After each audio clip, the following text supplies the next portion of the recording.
Okay, could we all rise for the pledge, please?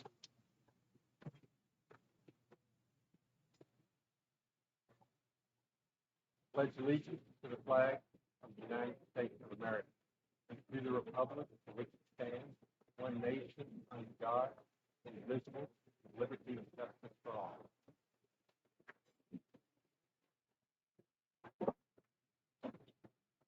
Roll call, please, Mr. Tully. Mrs. Fryrick? Here. Mr. G? Here. Mr. Posnow? Here. Mr. Robinson? Here. Mr. Sanders? Here.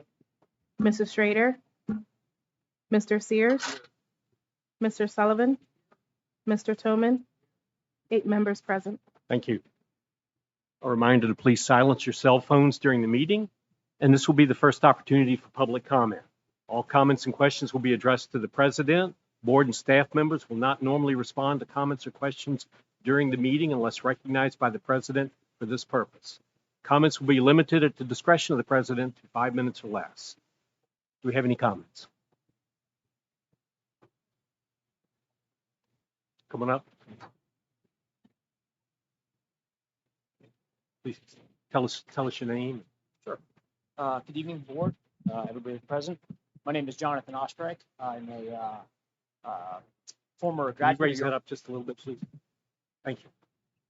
I'm a 1994 graduate of York Suburban High School.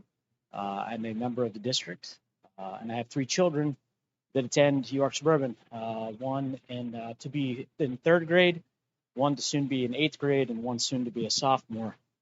My comment this evening and my comment first is that I have some concerns about what is going on in the high school as far as the number of fights that I've seen on social media. Fights that bother me in many ways. One being that there doesn't seem to be any help for the teachers in the situations that they're in. They seem to be on an island. And as a former graduate, thinking back as to how many fights I can even remember, and reaching out to former friends and colleagues who I graduated with, I can come up with 4 in the 4 years that I was at York Suburban High School. In each fight, I remember, and I can actually tell you the names of the people that were fighting. But what most stands out to me is that the fights in their duration, there was a team of teachers who were coming to assist.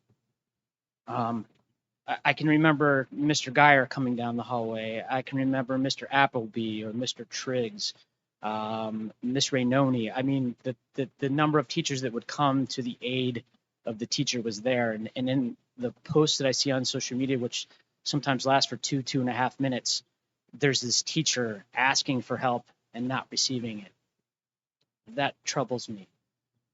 What also troubles me is the number of fights. I mean, you have one fight, and then you have another fight and another fight. It's almost like these children are learning that there's no repercussions for what they're doing.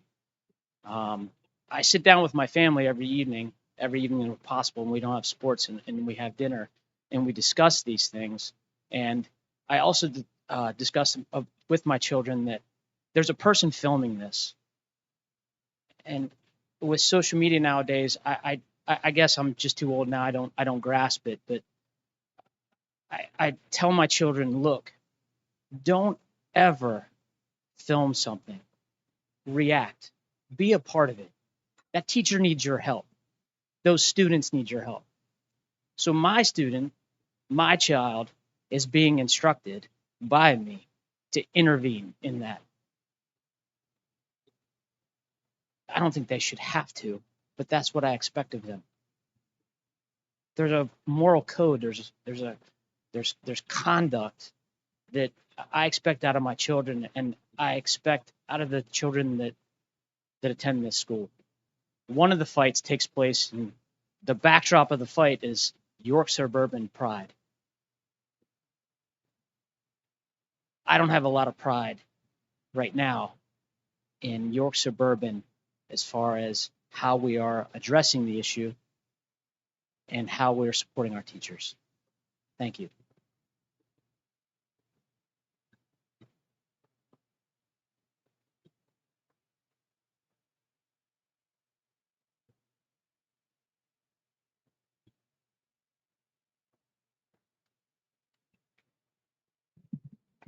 I've also heard concerns about the discipline, but I'm here to talk about FUBD. When I was in the Navy, we had initials for everything. So FUBP, I'll get around to that. The excuse for your building program is the reason that I'm really here. I don't really want to be up here, but I hate your building program. And I've given you some suggestions on how to cut costs to offset the teacher positions. I talked about 2 elementary principals instead of 4, and I thought it was a very unique idea. Turns out Dallastown already has this.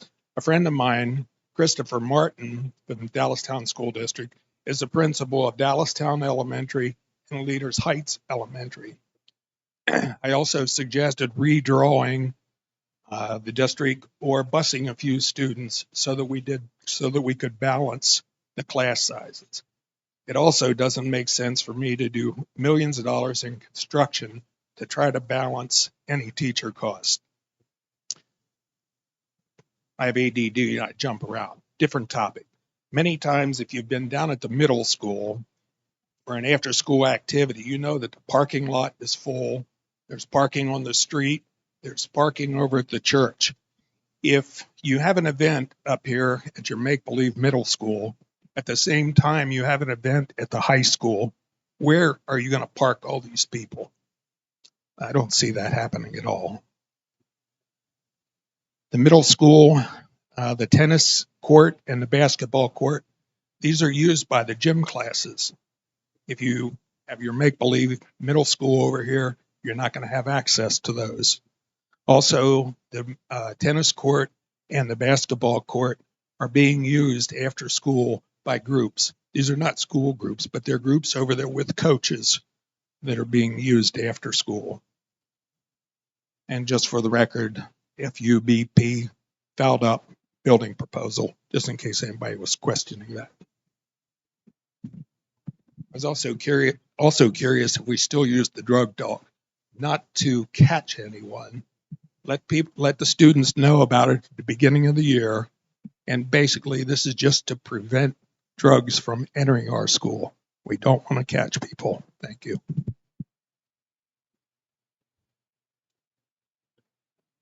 Other?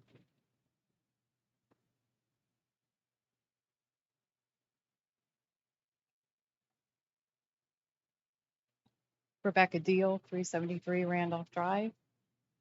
I'm here tonight to also draw attention to the numerous fights, but unlike the high school, it's at the middle school.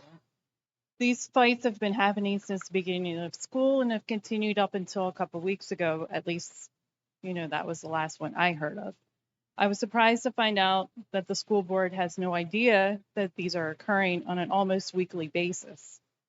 My first question is, how do you not know? Well, then I found out that they're not being reported or underreported. I have 2 daughters at the middle school, 6th and an 8th grader. Both have witnessed these fights. And in the beginning, they were horrified, but now they just have come accustomed to it and they just sit there and watch. Is that not alarming that kids are sitting there watching these fights unfazed? It's become an everyday occurrence. That's a problem. And if you don't think it's a problem, I guess that's an even bigger problem. I'm sure none of you have seen the fights on videos, and apparently you are unaware of these. But we need real authority at the middle school. We need discipline, not time to find our feelings and hug it out. The students need consequences for their actions, not endless do-overs that result in no behavior change. My daughters, who are very well behaved and do their work, hardly ever get a pride card. And if you don't know what a pride card, it's a reward for doing good. Apparently, these are now reserved for the students who misbehave, and on the off chance that they have a good day, they're the ones who get the pride cards. I'm not saying that students shouldn't be rewarded when they are good, but what about the ones who are constantly good and are never getting praised for that now? Just a few short years ago, we had Dr. Krauser at the middle school. He did a wonderful job and knows what is required to make the school run successfully. We need that again. Unfortunately, Dr. Snedden is not the right person. Is the blue ribbon really worth it when it's earned under a lie? How many students need to switch to cyber schools for this to get the attention it needs? Lastly, teachers are afraid to report this themselves for fear of losing their jobs. Is there not a safe way for them to report these to without the principal or vice principal knowing, and since they are failing to do so? Thank you.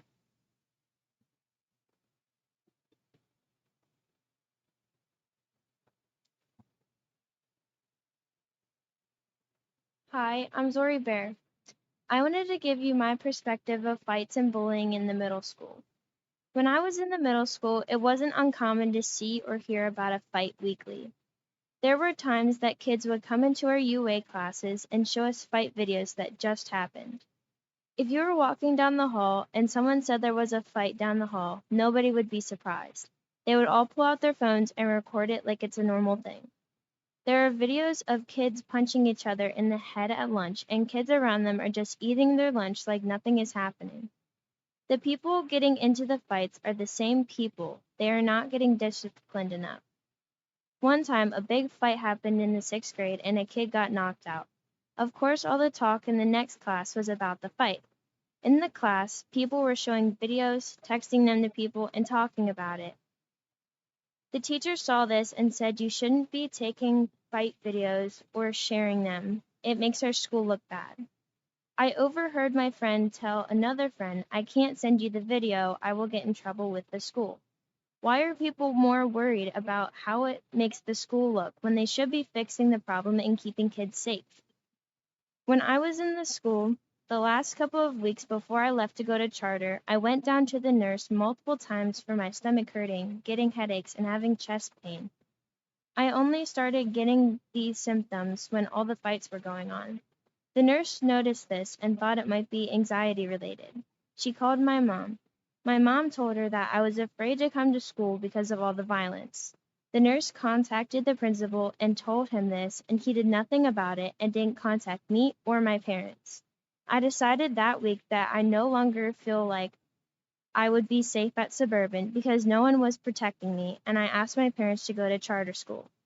I hope to come back to York Suburban soon. I have been told that it is difficult to remove or discipline certain students. I am asking you to please fix this problem and not make excuses as to why you can't. I am asking you to please find a way and make it a safe and welcoming place for all students. Thank you for listening to how I feel.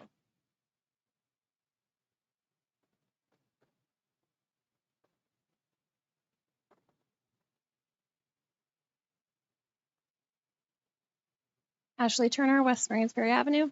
My oldest will be entering middle school next year, so all of this is terrifying me. All I hear from my daughter's friends who have older siblings that are at the middle school is everything you're hearing tonight, all of these fights. So I really just wanted to echo the concern of everyone that's come before me and everyone who has commented online. And I know from personal experience that an SRO might be something we should revisit. My district employs SROs and full security teams, and we don't have all these problems. We've got fights. We're always going to have fights. But middle school are the hardest years. I've always worried about those years, and this doesn't help. One thing that does appeal to me when we're talking about FFP is the idea of bringing our kids together sooner. Because I wonder, 6th grade and all those hormones and continuing in 7th and 8th, maybe that's a little too late to bring them together. What would happen if they met earlier? Maybe not as early as kindergarten. I don't love the idea of how big these buildings could be, but maybe if we brought them together in 3rd grade. Would that prevent some of these issues? Because I don't see these things happening at Indian Rock, and I can't speak for East York, but the way we are right now, we're not having these huge fights. So what's happening in middle school? And the first thing that comes to mind is bringing all of these kids together while they're already going through these huge changes. So I just wanted to put that out there. I don't know if I'm the only one thinking it, but that's one thing about FFP that really intrigues me and I think could benefit us. But I also think we should revisit the SRO issue and potentially getting one or two.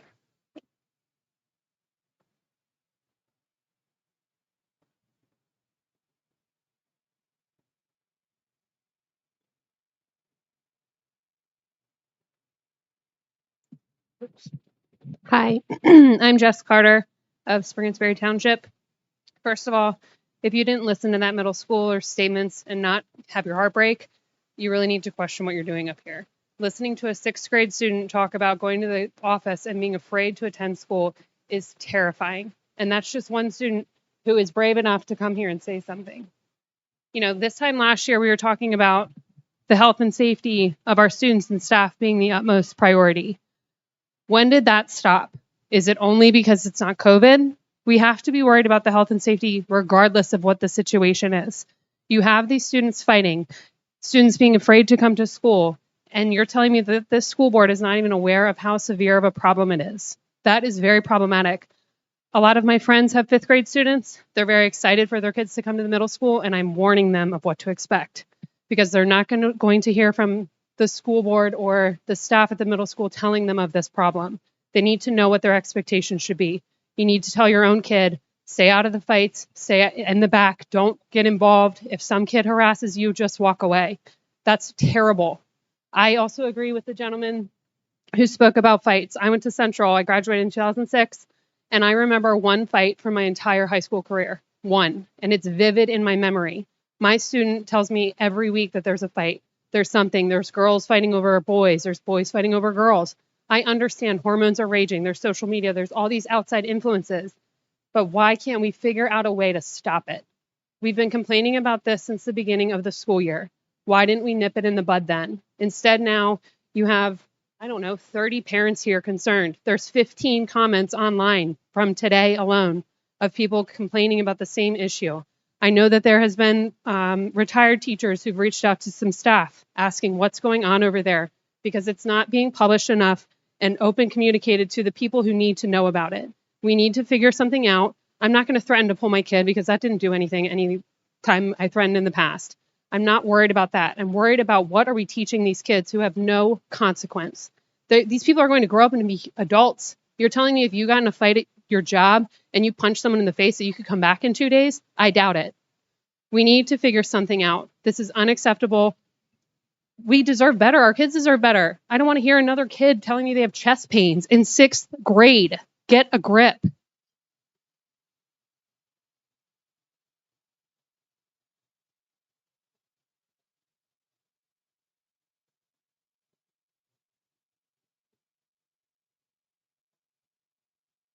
that everybody? Okay, thank you.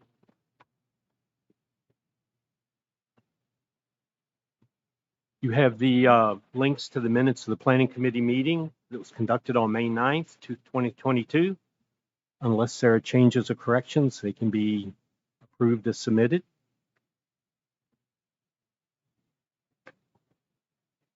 Okay, Mr. Sears. Thank you, Mr. Posnell.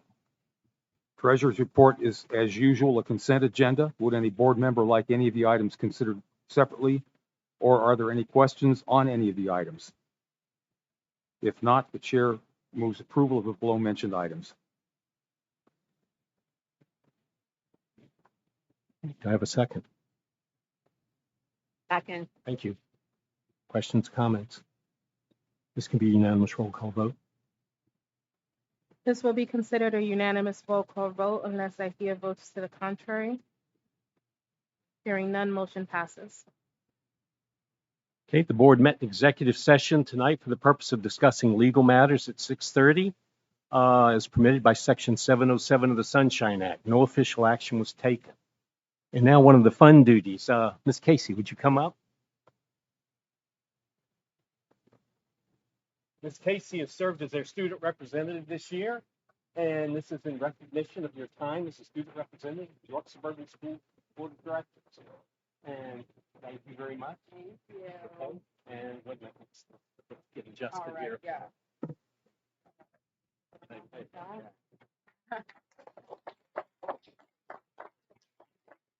you.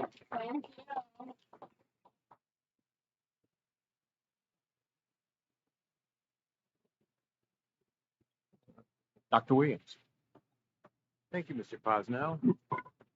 Tonight, a couple of items I'd like to talk about, and we will address fighting in a second, but I also want to congratulate all the graduates that will be graduating tomorrow night. The weather appears that will be cooperating with us for tomorrow night's ceremony in the stadium. You heard a couple of public comments tonight related to fighting in the middle school and the high school, and that is indeed true that we have had an increase in fights. On the screen, you can see some information, some that I've prepared tonight based on the records in the discipline system. The video that was shared on social media was related to a fight in May. So I wanted to show the April and May statistics for the last 3 years for the number of fights that have occurred in the middle school and the high school.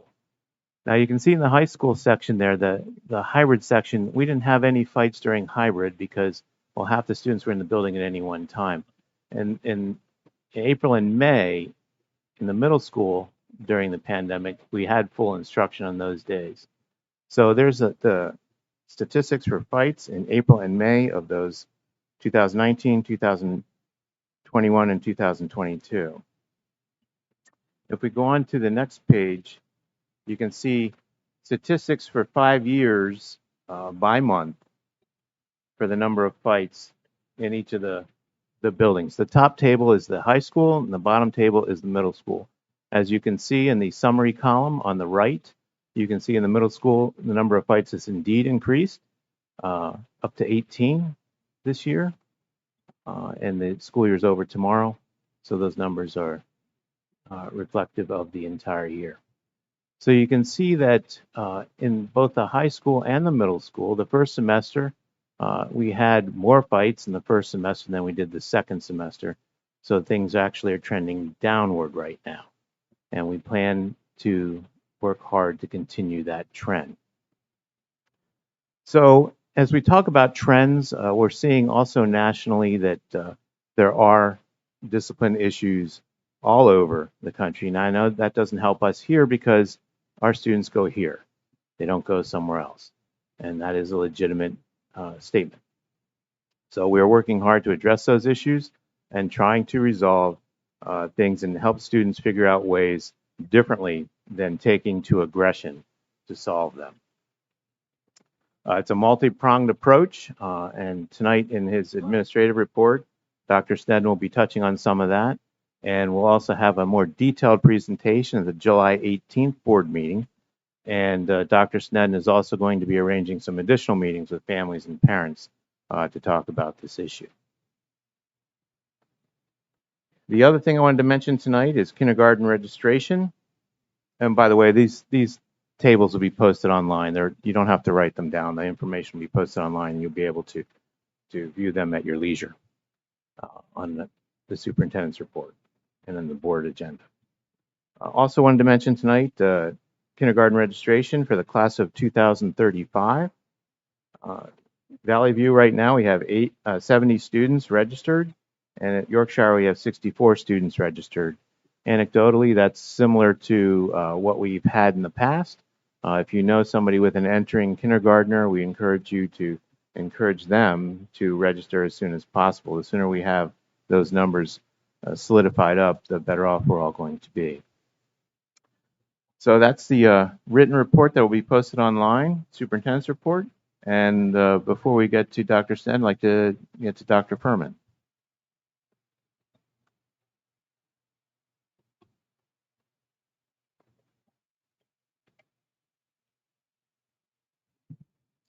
Good evening.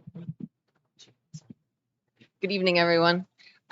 First of all, I wanted to give you an update on the facility dog. As Mr. Hare had mentioned when we presented to you late winter, early spring, YSEF did announce their grant awards for the next funding cycle, and they have awarded us $5,500. And so that will cover the purchase of a dog and $500 towards getting the dog some initial startup supplies at the school. So I just wanted to share that with you. Everyone at East York was super excited about that. So the next thing what I wanted to spend the bulk of my time on tonight was talking to you about curriculum instruction and assessment, because when we talk about student achievement, you can't talk about student achievement without talking about those three things. And boy, do I have a story for you. All right, so if you would go to the next slide, please. So it is no secret, we are really focusing on our math, curriculum, instruction, and assessment at East York. I'm as competitive as anyone in this room or in this district, and I want my math scores to improve, as does every adult in my building. And so in order to, our approach to making that happen is that we have really focused on our curriculum. What we did is we maintained the pacing guides that were developed during hybrid instruction. So it's less about covering the everyday math program, and it's more about going deeper into the concepts and the skills, giving kids time to acquire those skills and then transfer that knowledge and use it in different higher order ways. Also, what we've done is I've talked to you in the past about Spring Math. It is a 20-minute program that we do in every single one of our math classes. And we introduced that program to deal with what was a historical weakness in computation with our students. And so we have seen our computation part of those Acadience scores with students rising. And so this year, that has its own dedicated block of time. It doesn't occur during the math instruction block. Okay, so we've taken care of that curricular piece. Instructionally, we've been trying to put the pieces in place for a number of years, but COVID did us no favors. So this is the first full year of solid math instruction where my students have the manipulative supplies in front of them, where they can make sense of the abstract. They can start at the concrete level and really what is a fraction, and they can pull apart circles and tiles and build and rebuild and really make sense of these. So they've had a solid year of having these resources, these tools at their disposal. My math teachers have focused tirelessly on their small group instruction. And so when you have 24 kiddos in your classroom, we try to cluster group them. And so what happens is when that teacher pulls a group of students back to their table to work with them, they are differentiating that instruction. They're not teaching to 24 kids at once. They might have 4 kids, they might have 8 kids gathered around them at the table. But those kids on any given day are getting exactly what they need at their level to secure the skill before being pushed on to something a little bit deeper, a little bit more challenging for them. I can't tell you how proud I am of the math instruction in my building this year. Then the final piece of that is assessment. And every year I get up here and I beg you to look at our Acadience scores and take those into consideration over the PSSA scores. That I tell you that Acadience is a nationally normed, it measures a student's ability on grade level and their growth throughout the course of the year. Okay, so we have all of these things in place. Super excited. April, right when they come back from their Easter break, the kids take I want them fresh. So they are taking their Acadience testing before PSSAs because I put more eggs in that basket. So I am stoked, right? Okay, next screen. So then, once the math data gets entered that first week, the math specialist comes to me and she says, Denise, the data was entered and it doesn't look good. Okay. And so I sat there and I have to tell you, we were both speechless. And so I turned to my school appropriate coping mechanism of Swedish fish and downed solid 2 bags of them sitting there in the room. And we were looking at it and we were just trying to figure out how could this be? Like, if you look at that composite end of the year score, they went down. This is not okay. This is not possible. This is not good. Computation grew. Okay, we knew that Spring Math addresses that. But when you look at those concepts and app scores, I was beside myself. So Mrs. McClure left. I muddled through the rest of my day. Again, focused curriculum, high quality instruction, and what I've been telling you is a fair assessment. And these were our first round of results. So later that afternoon, I called Dr. Krauser. And keep in mind, this is before I knew he was going to be my next superintendent. So I had a good old-fashioned cry. I got angry and I used my summer words. And I just told him I felt like a true leadership failure for both my staff and my students. So then I put my ego aside. I went home, and that weekend, I dug back into the data. And again, all student achievement comes back to curriculum, instruction, and assessment. And I knew in my heart that those scores did not reflect what my fifth grade students are capable of. They do not reflect what was happening in my building this year. So I got permission from Dr. Krauser to retest a small sample of a couple of students from each grade level. So on May 5th, after at least 5 days of PSSA testing, there was no advance warning for my students. There was no advance warning for my staff. There was no reteaching of anything that was going to be on that assessment. There was no error analysis, no good instruction of anything what they have gotten wrong from that April, the test they took the week of April 19th. I just walked into fifth grade classrooms and I was very honest with the kids. And I told them, I'm like, we have a problem with our data. And I told them either I made bad leadership decisions as the curricular leader in the building, or they didn't give this test their best effort. And I shared with them that Dr. Snedden was going to use this data for their class placements, that he was going to use this information to make sure that they were in the just right challenging math courses in sixth grade. So before Mr. Staub advances this slide, I want you to take a good look at that bottom row. 56% of my students, 73 kids, were above average. 12% of my students, or 16 of them, scored in the proficient range, if you will, on the Acadians test. So again, no reteaching, just a good old-fashioned heart-to-heart talk of Houston, we have a problem here, sort of thing. Okay.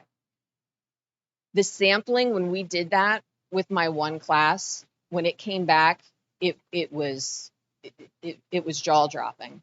So I went into the other 5 fifth grade classrooms and I gave them the exact same pep talk of, this is not a reflection of the hard work that you put in this year.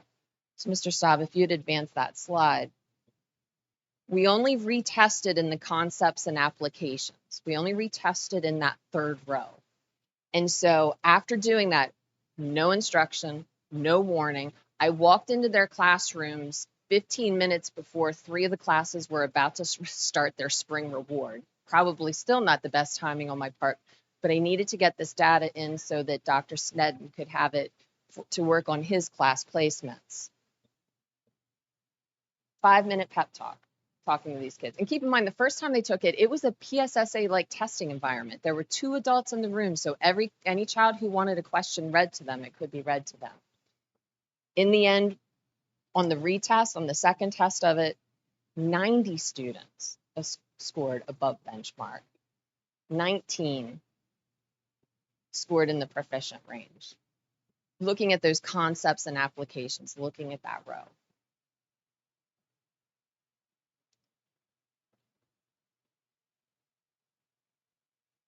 So the moral of my tale is that we ask a whole lot of 9, 10, and 11-year-olds. And so on any given day, just like us as adults, they can have a bad day. They might be like, this is our first full year of school in how long? You want me to do what at the end of April? I don't think so. It got warm out. It's finally nice out. I don't know. Maybe they see a squirrel in the tree. We're talking 9, 10, and 11-year-olds, okay? But the moral of the story is just like us, they have good days and they have bad days. And we put a great deal of value on data that doesn't really matter a whole lot to students. And so, it was just a good, healthy pause for me to circle back around and to see that and to recognize that. And so I wanted to share my adventures in curriculum instruction and assessment with you this spring.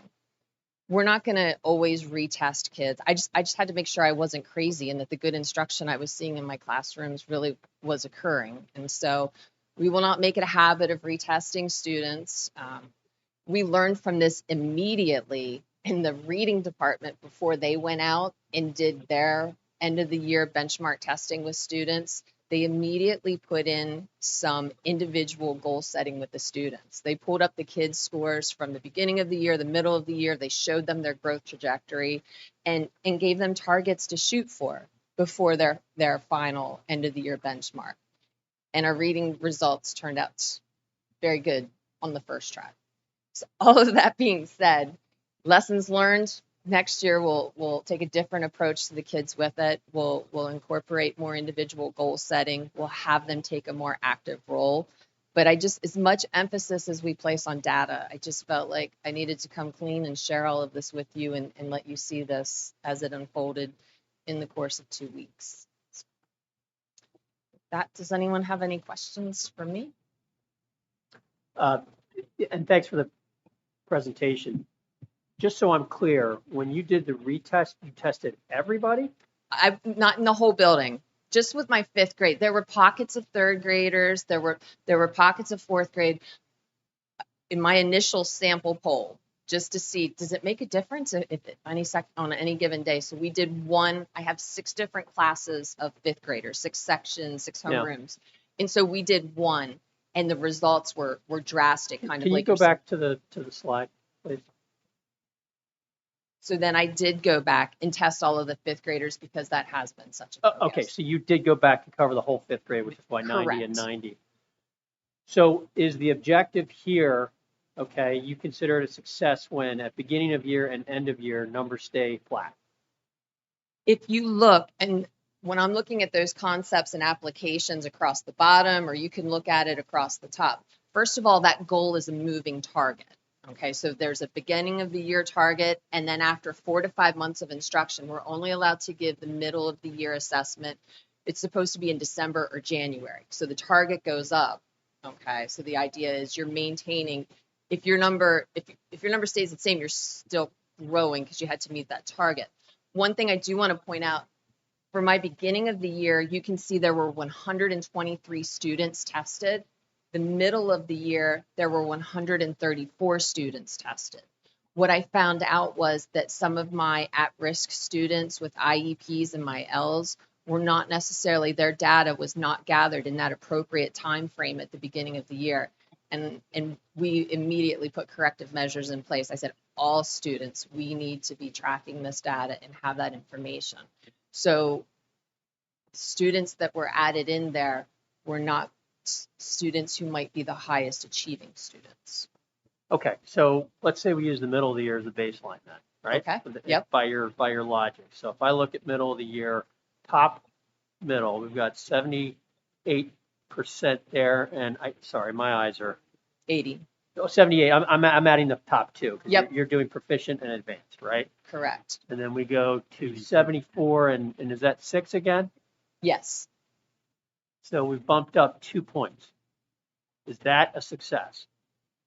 When I looked that we were able to grow our students who are above average, and then I also look at the numbers at the other end of the spectrum as well. The fact that we were able to grow from, instead of, You went from 10 to 8, 12 to 12, 6 to 6, 72 to 74. Is that how you define a success? I want to make sure I understand what I'm looking at here. not the full success I might want, but yes, I do. What is full success then?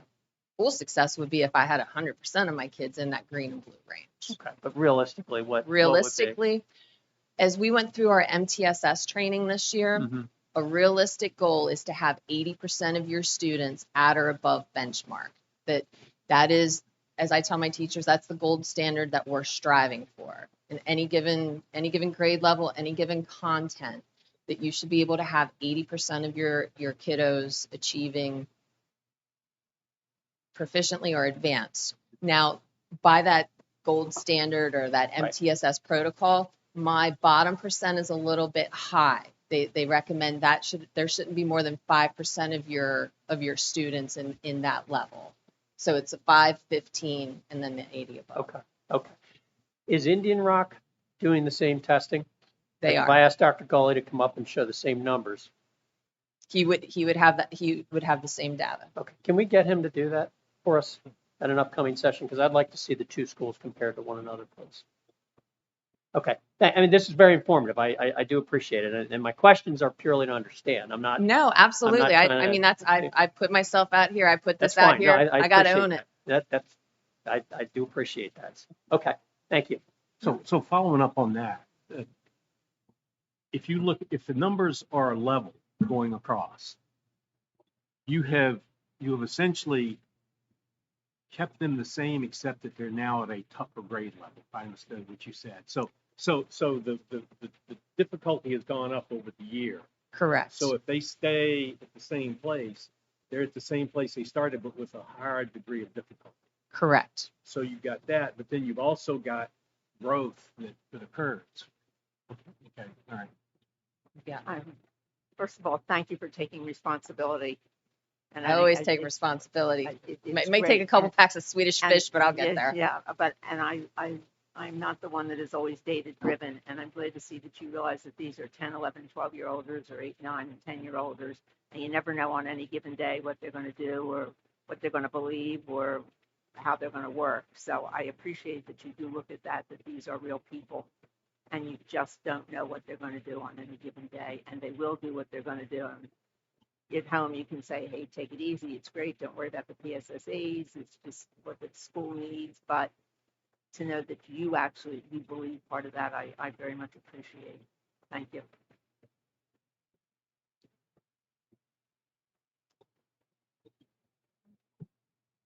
I appreciate the honesty in this presentation.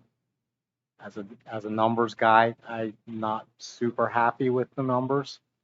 And honestly, what I see is that you did something pretty well in the computation phase and something fell off in concepts and applications. I'm right there with you, and I promise we'll continue Yeah. to address that. I mean, because your composite stayed relatively even. Something fell off there because you went from 80% beginning of the year to 69, and I get that grouping was still about the same amount. There's a big dip in the middle of the year.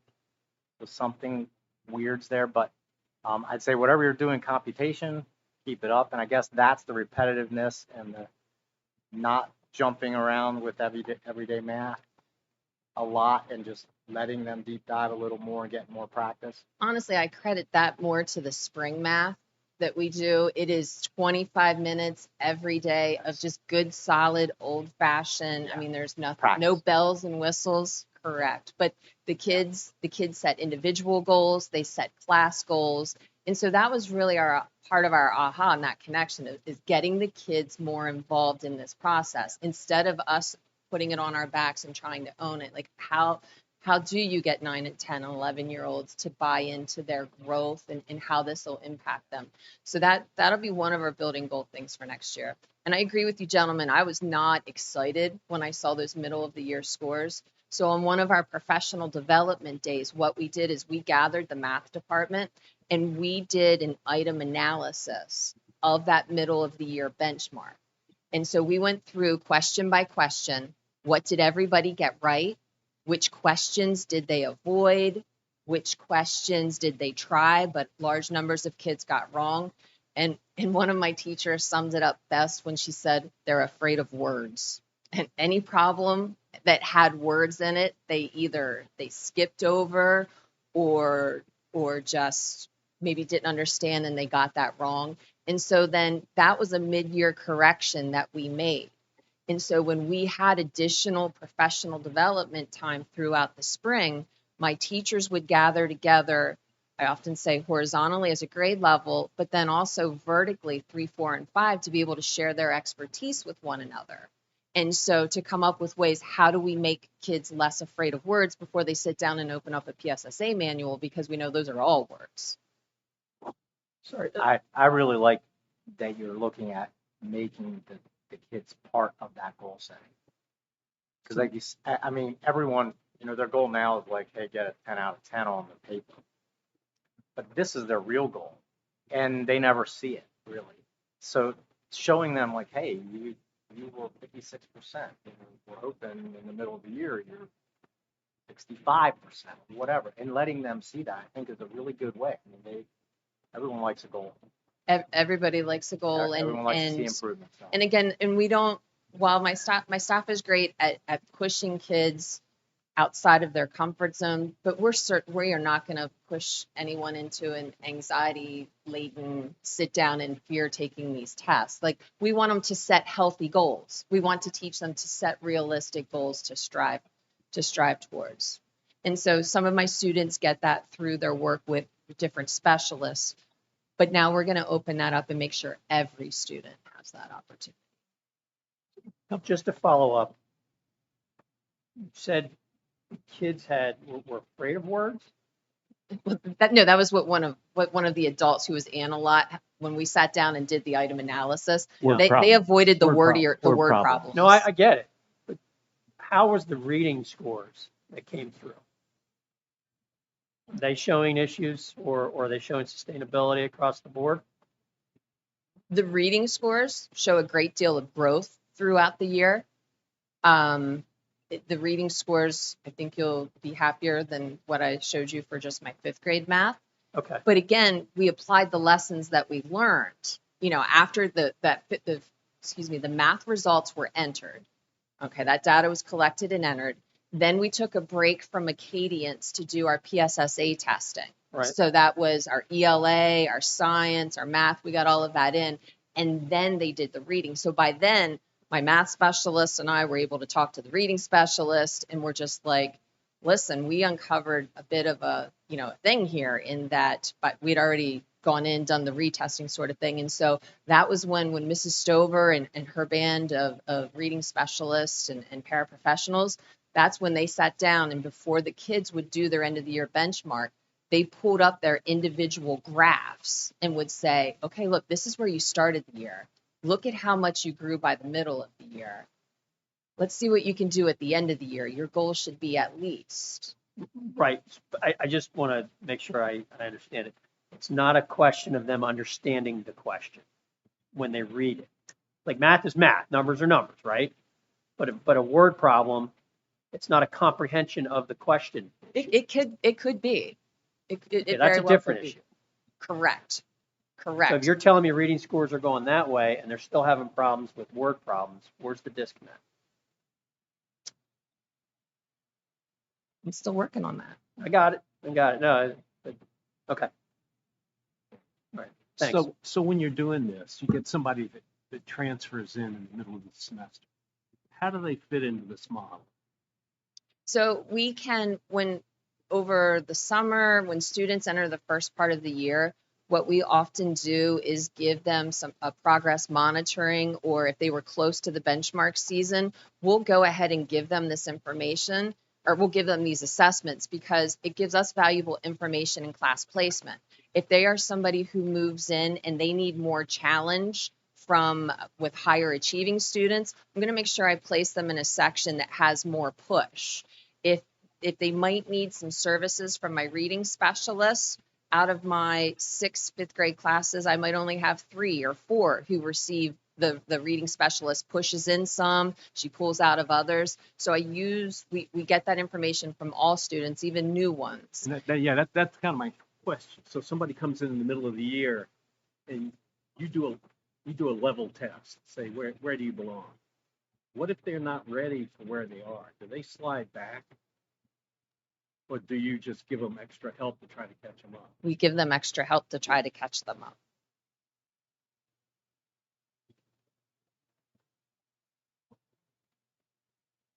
So this is probably not the night for this, but so now you're giving them extra help to catch up. They've hit the end of the year, they're ready to move to the next year, and they're still behind. Do they move to the next year behind, and we say, oh, let's hope they catch up next time?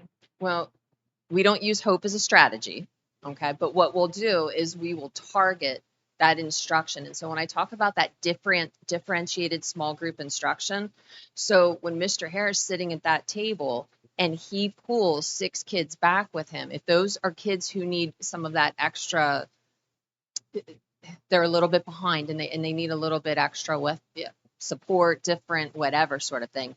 He's using different instructional techniques. He's using different materials with those kiddos. We all know that at the end of the year, they have to take the same 4th grade PSSA. So we can't just say, well, sorry, you're operating at a 3rd grade level, so we're not going to do 4th grade with you. But what he'll do is he will differentiate that instruction to make sure that it is at a level that they can access, to give them that opportunity to learn and that opportunity to grow.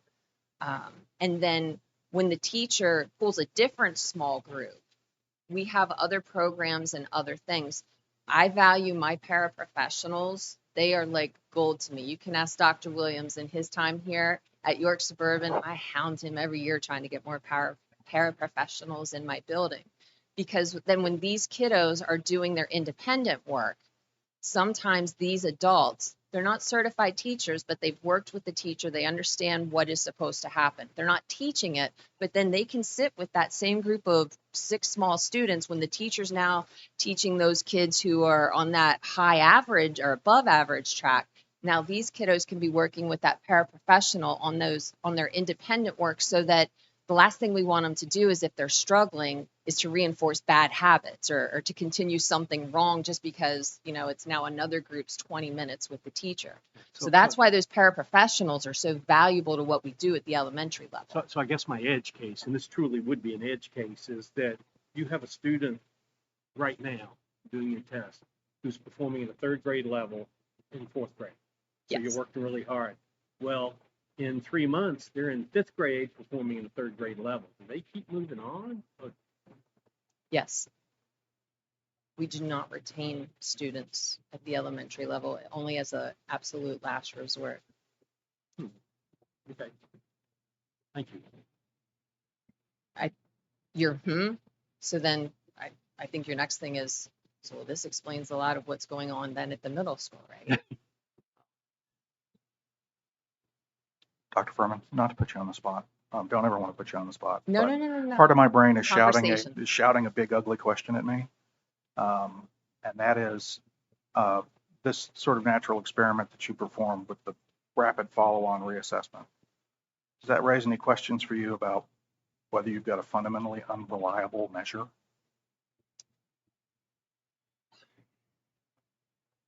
Cadence, that's a fair question, and I don't get into the metrics of reliability and all of those different things.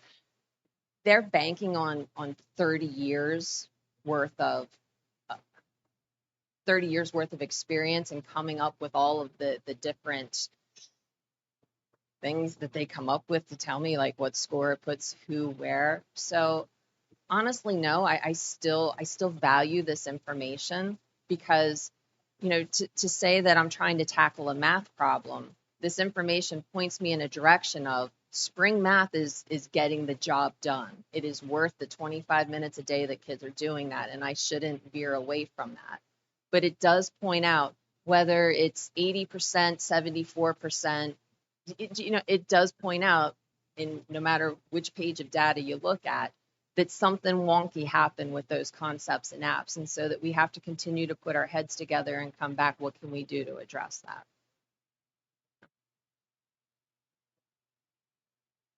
All right. Thank you very much. Thank you.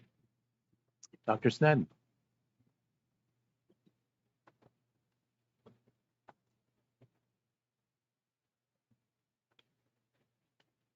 All right, good evening. I'm going to apologize. I think I was sick the last time I was here, and now I seem to have something again. So I apologize if I start coughing. So it's a privilege to be here, and I know you probably find that shocking to say whenever there were so many comments about the middle school. But it's always a privilege to be able to stand up and be able to have that conversation face to face.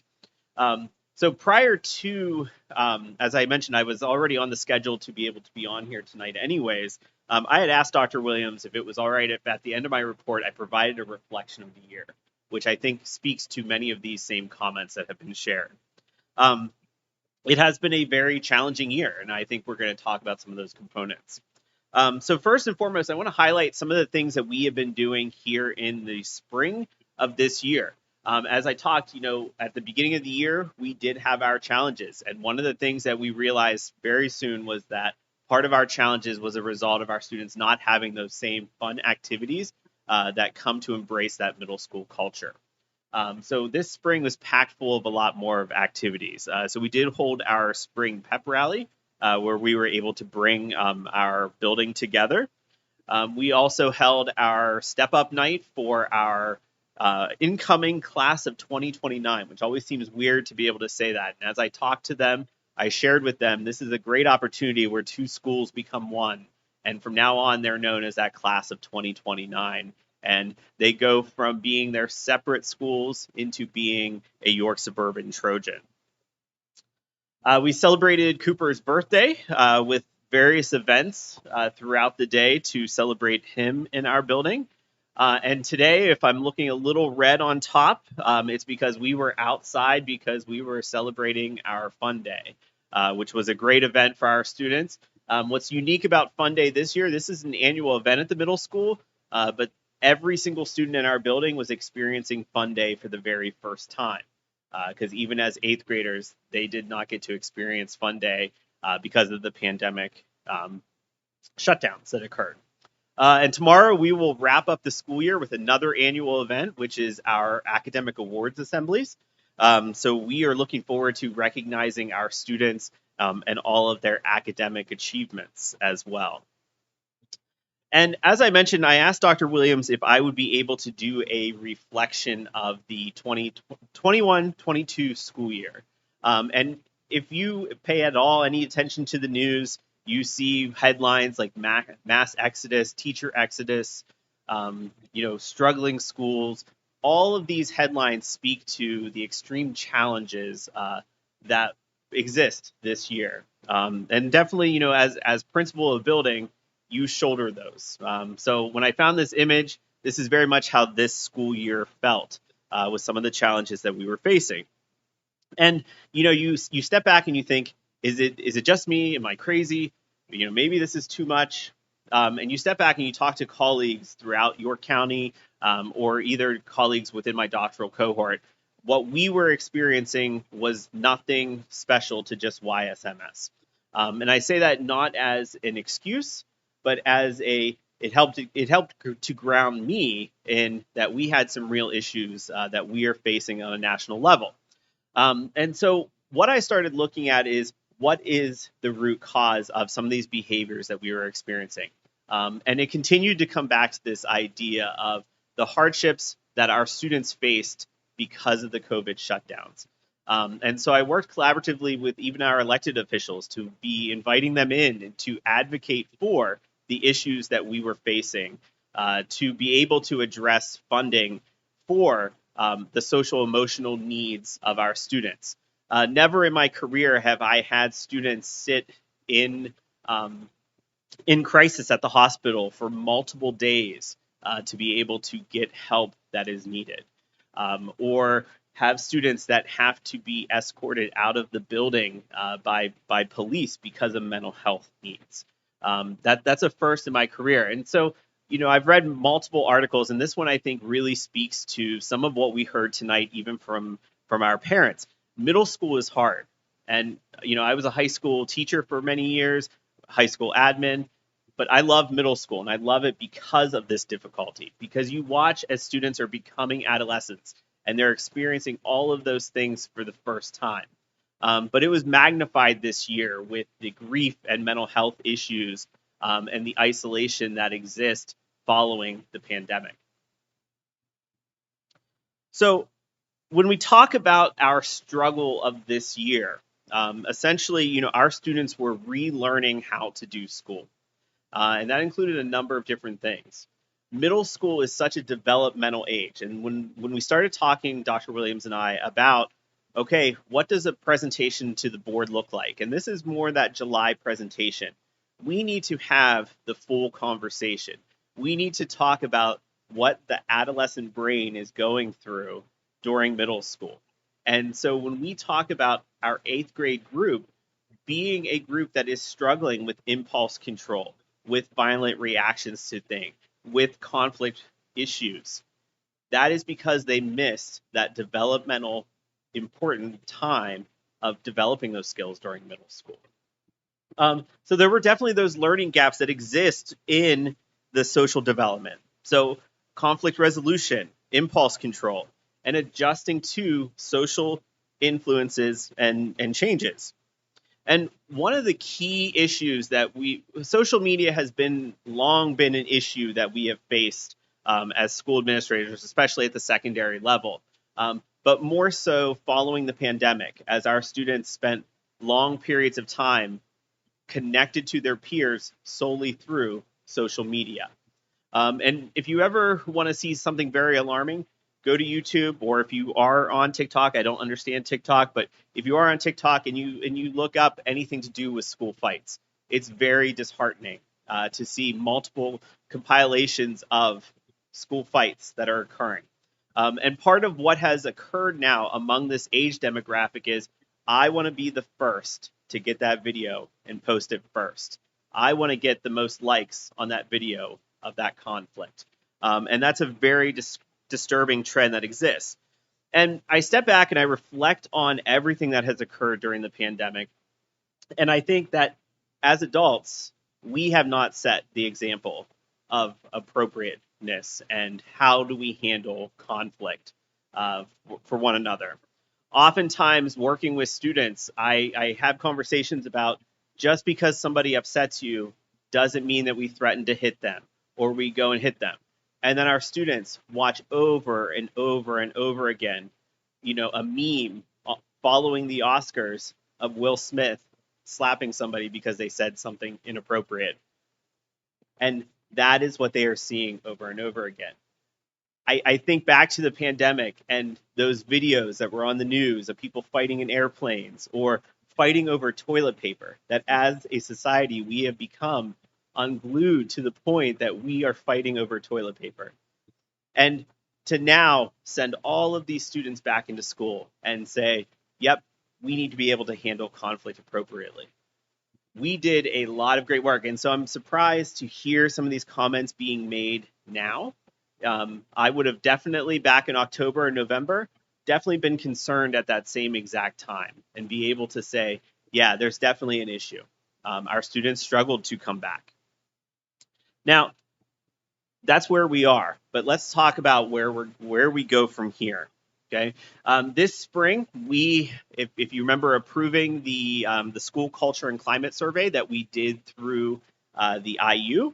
Specifically, that's looking at three main areas, and that's looking at the social emotional learning, student support, and the feelings of school safety. And that was a well-rounded survey that involved both parents, community stakeholders, our staff, as well as our students. And it went further than that because it did then it break down by demographic as well. So there was a lot of data. We are still working with the IU. That IU work is going to continue into the summer to be able to disaggregate that data. This summer, as Dr. Williams mentioned, we are going to be doing some summer parent roundtable discussions. And in particular, that is to have that open dialogue. Any parent who has called that wants to have these conversations, and even board members, several of you I've had the conversations with. It was a challenging year, and I will speak openly and honestly about any of those challenges that occur. And those roundtables are going to take a look at unpacking our disciplinary data, taking a look at that culture climate survey data, and really to look at our plans for the future.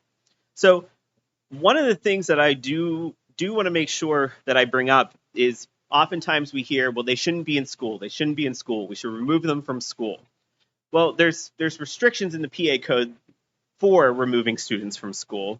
But when we talk about this year and we want to talk about how crazy out of control this was, there were over 343 student incidences that involved out-of-school suspension being issued this year.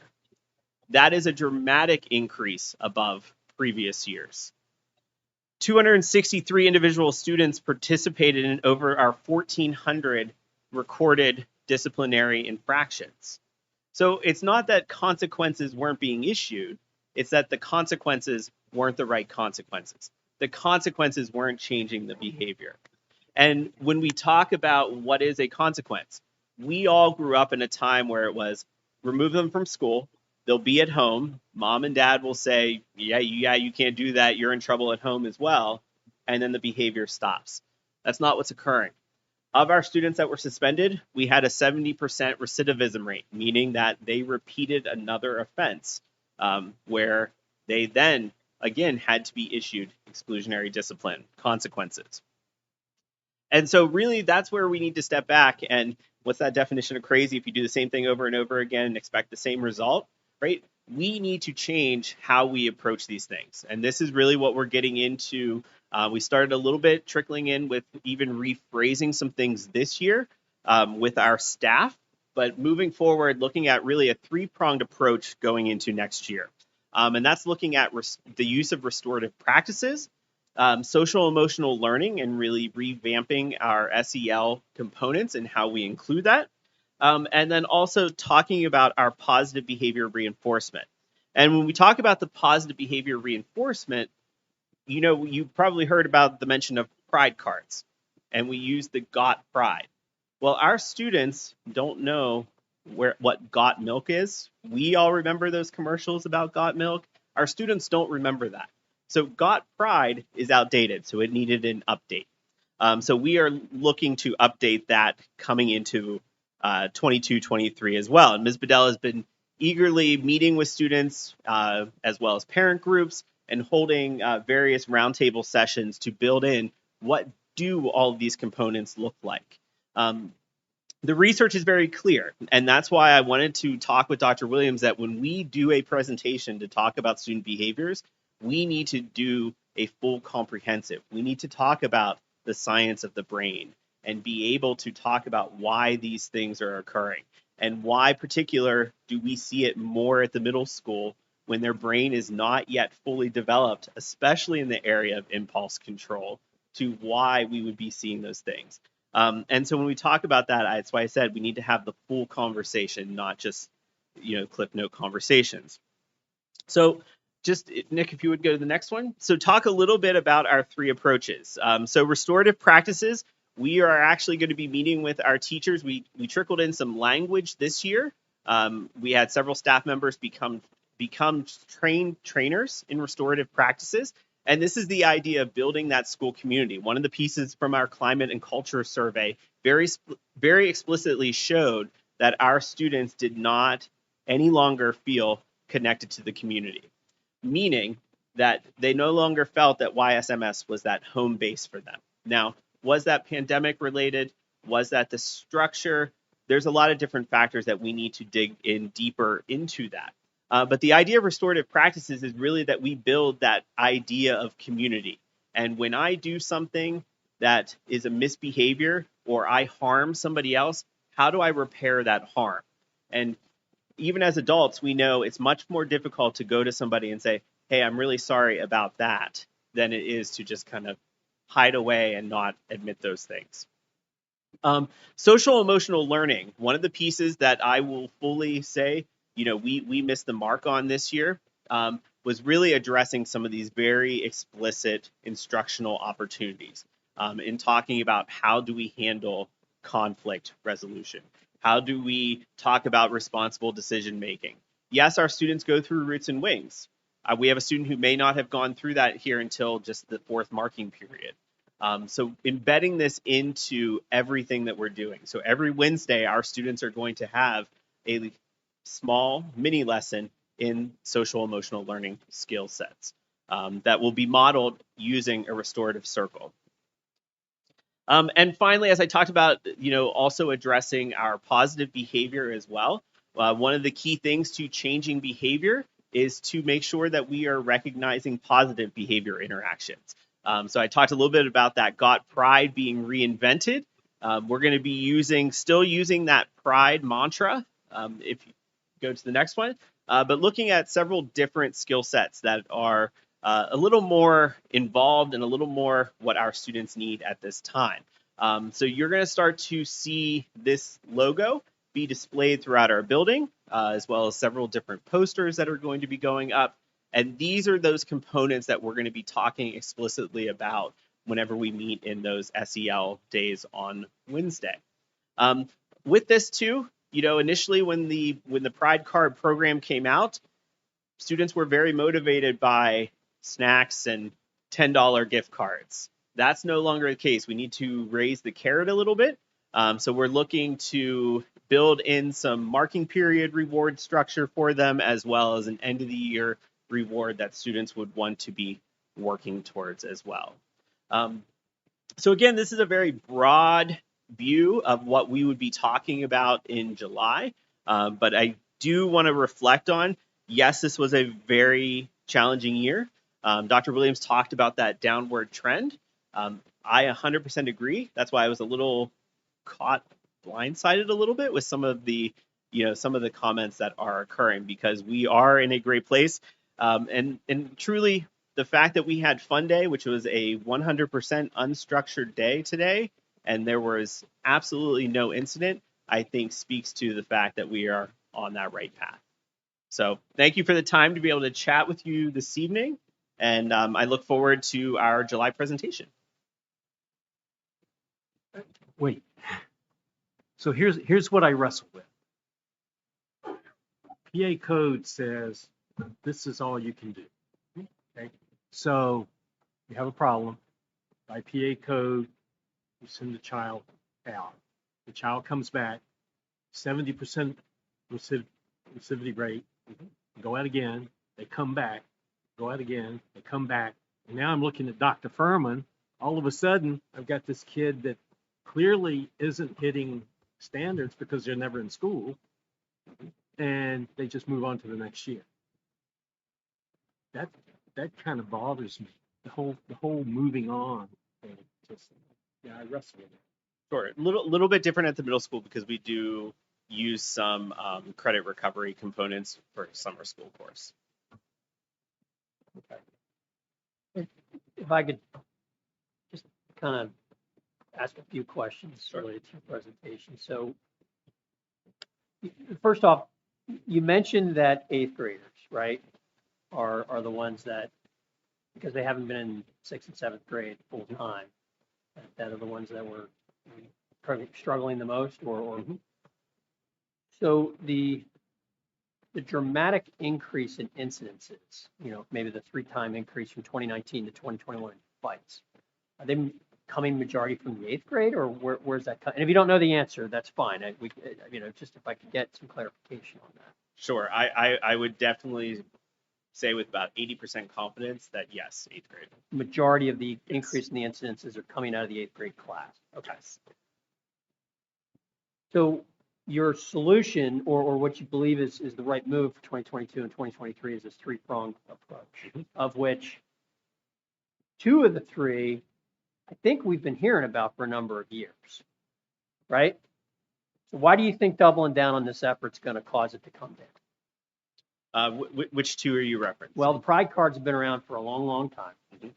And then the Roots and Wings, I think we approved that program when we were in session prior to the pandemic. So that's been in existence for quite some time now. So that would be is that social emotional learning? Is that where that? No, I mean, yes, we have that. What I'm saying is we need to go beyond just that piece, that it needs to become much more regular conversation and more relevant to like what the students are experiencing. So, we need to go into how do we handle online conflict? I mean, I'm sure all of us have seen discussion posts go back and forth between people. So we need to engage in the more relevant and timely conversations with that. Okay, so I presume you're going to talk to us more about that at the July meeting. Correct. So the third thing, and this is just more of a comment than anything else. So, look, I've got a child in the middle school. I'm at events. I hear it on a regular basis. I'm approached, not by the same people all the time. I am approached by different people at every single event I'm at. What's going on at the middle school? What's going on at the middle school? Which, I have shared with administration. I've shared with you. And I always tell people, go talk to the principal, right? But there's been a shift lately. Now I'm getting reached out to by staff because they're fearful of what's going on. And that's very troubling to me, because that's telling me, because my first question is, well, did you talk to the administration? Did you talk to your union rep? Did you talk, what was your process? And the response I'm getting from the same response I'm getting from many, many different people is they're telling me that they're not dealing with it right now. They're going to deal with it next year. I'm not saying it's you that's saying that, but that is very, very troubling to me when I hear that the union's saying that, and I'm hearing that administrative staff is directing them to do that. So I don't know what the answer is there, but when the staff doesn't feel safe, that's a problem. I've got a major issue with that, and I dig my heels in, and I want to learn why. Because to take a staff member to come and approach me, staff members I don't know, like that takes a lot of courage. Sure. They're not ready to reveal themselves, but I'm just telling you that, I came out of an election where I was probably not the most favorite of the teaching world. So for staff to reach out to me, that tells me something. Sure. So I just hope that this issue is being taken seriously. I know you said that you were kind of taken aback by it. I don't think it's a new issue that you heard all year. And I'm hearing it from broad-based across the board. And again, I follow the process, but we've heard tonight. And I got bombarded. We all got bombarded the last month with these emails.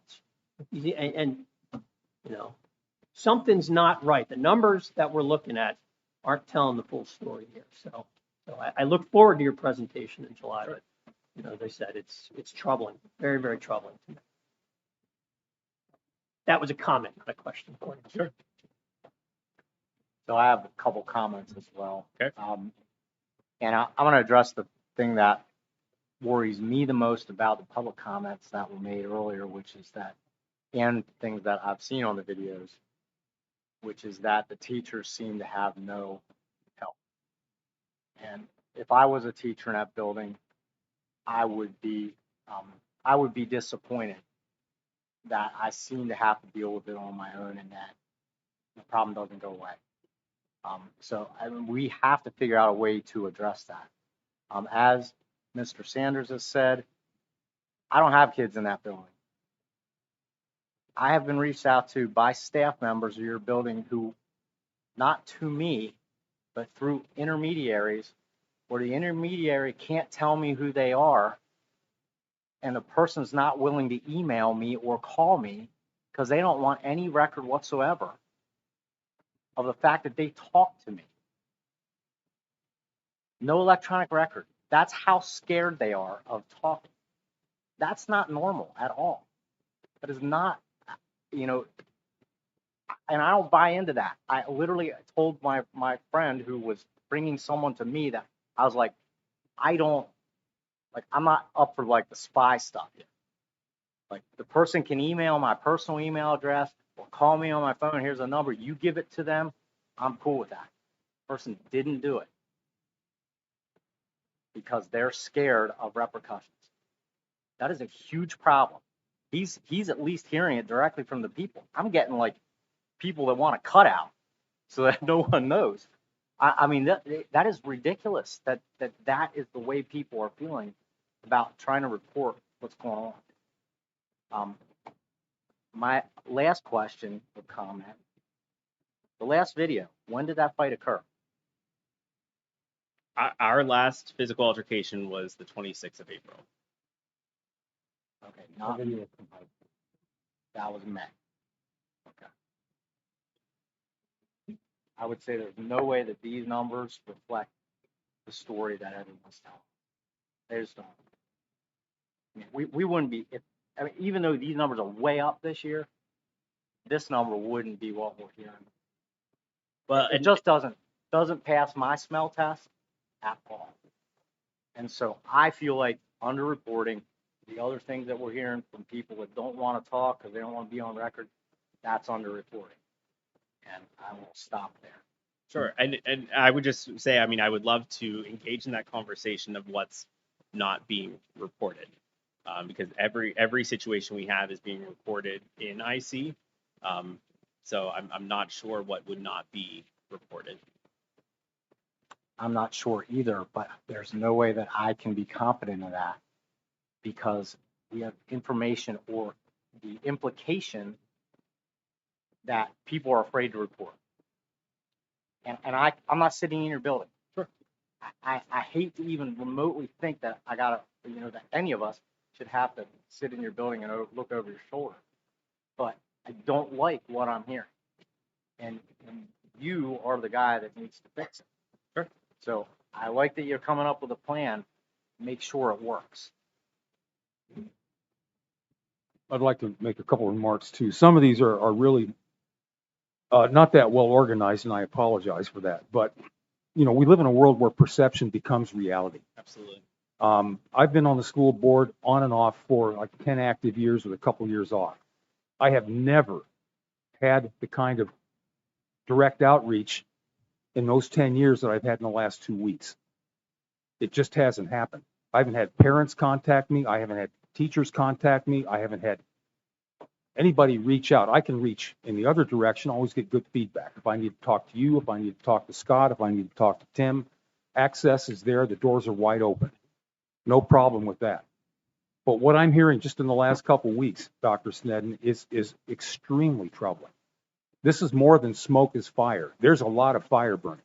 So when we talk about plans and let's meet in July and let's have focus groups and roundtables, that's great. But there's still a fire that needs to be put out. So maybe it's time for some triage. I know we're coming on the end of the school year. It makes it really easy to kind of back away from this.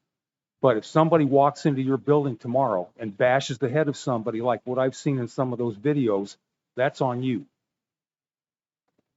And I hate to sound harsh, but this is crazy. I'm hearing things that really disturb me, like no negative consequence.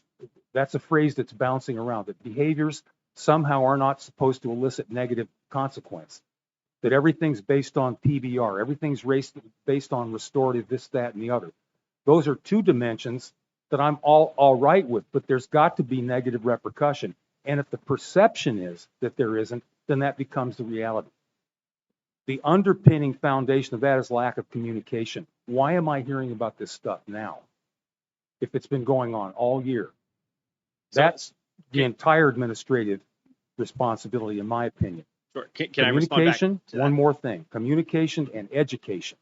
We don't know what the rules of the game are. We start to hear bits and pieces from folks, but we don't know. I didn't know until a couple of weeks ago that there were actually two different paths of discipline for students on IEPs and those that were not on IEPs.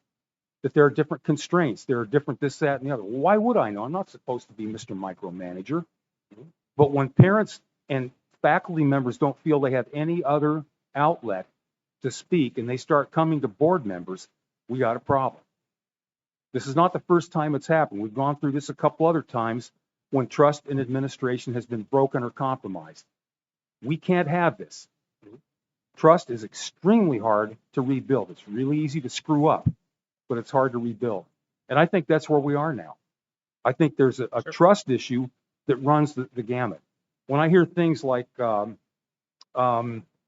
red hots, maybe that's not in the middle school, but I hear red hots being handed out to kids who raise their hands properly or that walk down the hallways properly.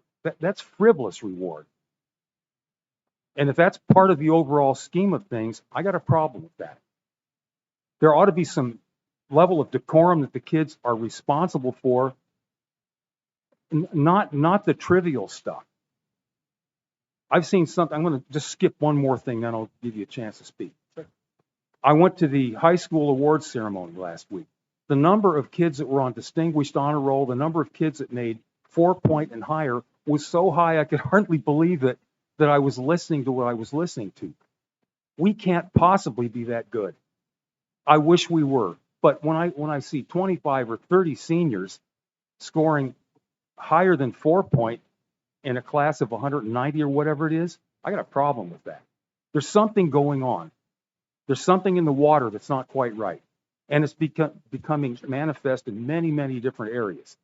You're sitting right in the middle of it at the middle school. You see it coming and going. And these reports are, they're absolutely troubling. I lose sleep over it. I'm sure other folks do too. I haven't had kids in school for 35 years. Nothing like this happened in my experience. Nothing. Absolutely. I mean, so you talk about losing sleep. I can tell you that this year is a lot of losing sleep. And in particular, I want to talk about that perception becomes reality, because I do think that is where we are stuck. We have, I was shocked. We did have a student. He brought Nicorette gum to school. By the end of that day, that had twisted into that a student had laced gum with heroin or cocaine or other drugs and brought it to school. And those were the phone calls that I was fielding.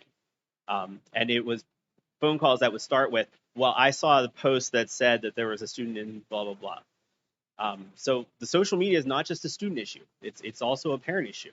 The student that I mentioned, had to be taken for mental health issues. I had a phone call later that day from a parent saying, well, I had heard that student was taken out because you got stabbed in the stomach. We would have sent something if that were the case of something like that occurring. And so we also are going extremes on the other side as well. And I'll be transparent that that's happening internally as well. Ultimately, because of FERPA, I can't share what the discipline consequences are of another student. And so that does create a level of distrust, and that creates that narrative of, well, nothing happened. No, it's not that nothing happened. You just don't know what happened with that student. So what are your alternatives? What can you do to help people on this side of the table and people sitting in the audience understand that many of these things may not have a basis, that they are rumors? How do you propose to quash that? And I think that does come to that communication. But as far as, are we going to communicate every time that there's a disciplinary infraction, that's relatively hard to do as well. But we spend all evenings on the phone contacting anybody who was involved, anybody who we questioned about being involved in an incident. Even as a witness, Ms. Bedell and I call to make them aware of, here's what we were investigating in that situation.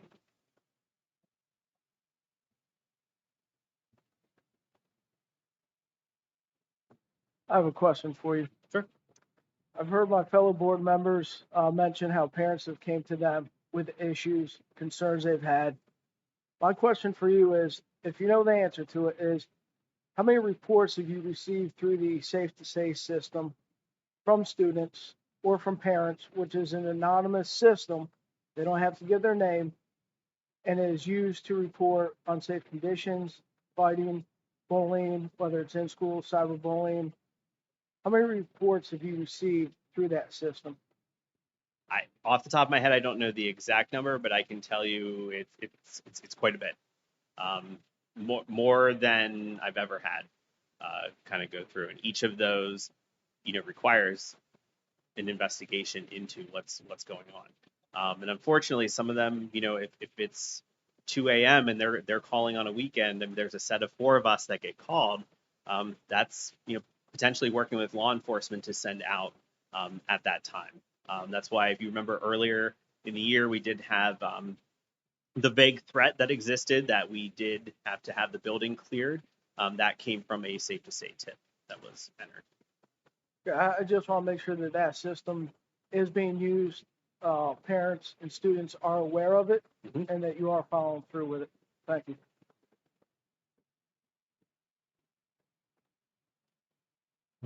I would just like to add on to a comment you made about the story starting out with being one thing and then becoming something else by the end of the day. There's something called controlling the narrative. When there's no narrative from you, then the social media is controlling the narrative. And quite honestly, I've never heard anything about any of these incidents until tonight this year, except for the outside narrative. You need to control the narrative. So while you don't want to send out a notice every time something bad happens, it's probably in your best interest to do so a lot more often than you did, because all we ever heard was the bad stuff and whatever twisted version of it. And then you sit around and go, well, is that true? That can't possibly be true. That doesn't sound right. But you have nothing else to go on. You don't have an official report. I still might not trust your official report if I'm skeptical or if I have other information. But with the lack of it, I have no other information to go on. So I go off of some kid's TikTok post or whatever is out there. That's the narrative. You need to be in charge of that. You need to get the information out. Communication always helps the situation. Always.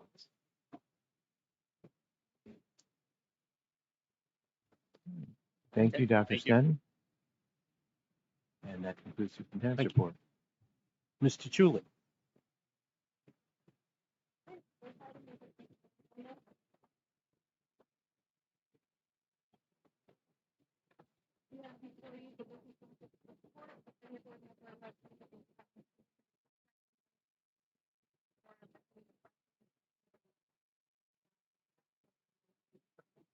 To approve the below mentioned items. Have a motion? Thank you. Questions or comments? This can be a unanimous roll call vote. This will be considered a unanimous roll call vote unless I hear votes to the contrary. Hearing none, motion passes. Item B is the final budget adoption for the 22-23 school year. You'll see that we have attached the PDE 2028 as required by the state. There are no changes to the expenditure amount. The $66 million that you see before you includes the $200,000 budgetary reserve that was approved by the board. Along with that, you would be approving the 22-23 tax rates. The real estate tax or the millage rate for 2023 is to be set at 25.0605 mils. It represents a 4% tax increase. That is an increase to the Act 1 adjusted index for York Suburban. There is no change to the earned income tax or the real estate transfer tax. The last item under the final budget adoption is the resolution to adopt the gaming funds, which is distributed to taxpayers that qualify for homestead farmstead. It is $159.57 per eligible homestead. There are no farmstead properties to be distributed to. Do I have a motion?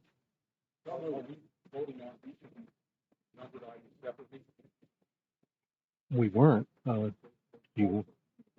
Okay. Item 1. Do I have a motion? Thank you.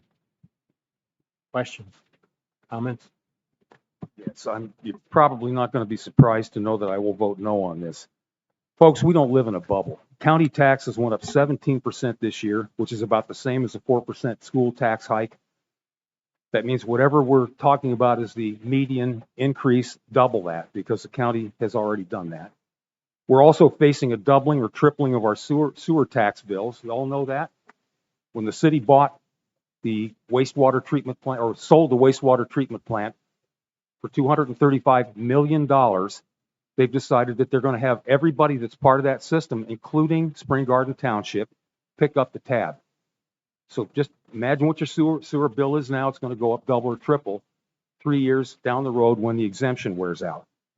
We're all facing 8 to 9% inflation right now. We're under financial pressure like we haven't had in decades. I do not believe that we have a right to raise taxes now without an honest look at some of the alternatives. We've talked around some of the issues, but let's put some of these on the table that have been pushed off the table. One of those is to increase class sizes and caseloads somehow. 1 or 2 kids or 5 kids in a caseload for the secondary division, haven't even considered that. We need to talk seriously about minimum enrollment in classes before we offer them.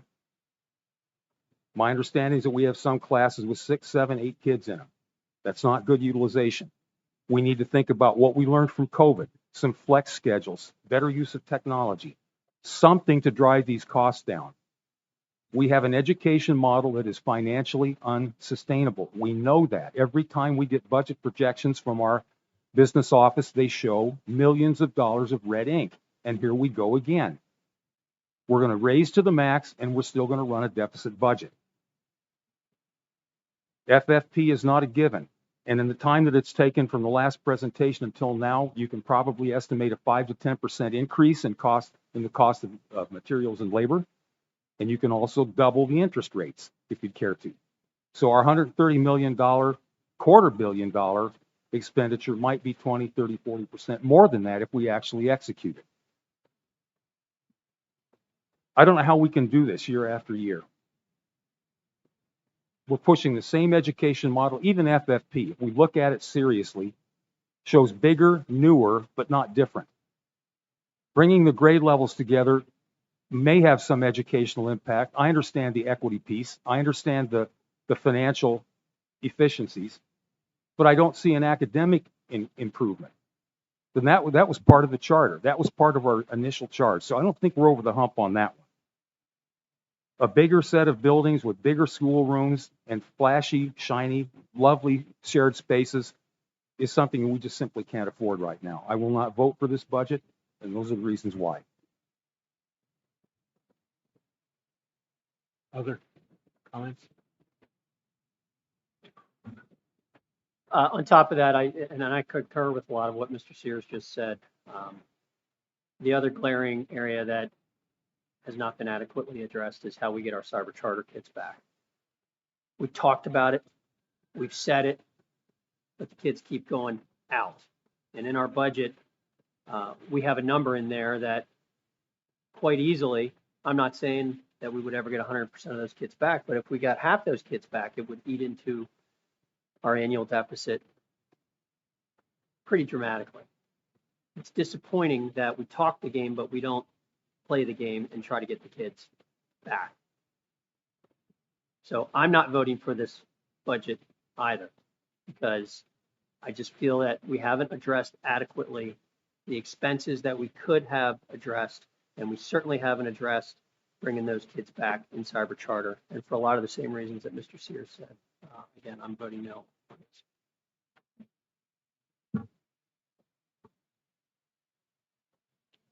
I guess I would make the observation that we definitely need long-term planning. I would also make the observation that the Finance Committee meets regularly to come up with proposals and plans. And in absence of those plans, the school moves forward. So that would be my observation there. A lot of the things mentioned, yeah, are good things, but they have to be presented in a long-term strategy so that they can be rolled out. It's not something in January you say we can do in July and solve the problem. We also have a strain with our faculty costs.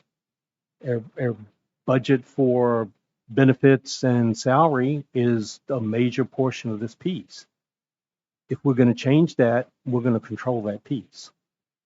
But that's a planning thing that is on this committee or this group to address. Rather, it's easy to say no. Come up with a plan. Other comment? Yeah. I'm not totally thrilled with a lot of what is in this budget, but for so many years I have sat here and watched us leave money on the table, so to speak, when we could have applied for exemptions. We never took advantage of that, and so here we sit wondering where the money is going to come from. I have been just about begging for the last several years that we get back our school certified nurses, that we get back the librarians in our elementary buildings. They all play such a vital part, and we all know what the nurses did over the last two and a half years with the pandemic, and I think they are to be we should be eternally grateful to them, but we need to get those numbers up to snuff. I think we do have to look at the future and see what we're going to do. I don't know how FFP is going to play out.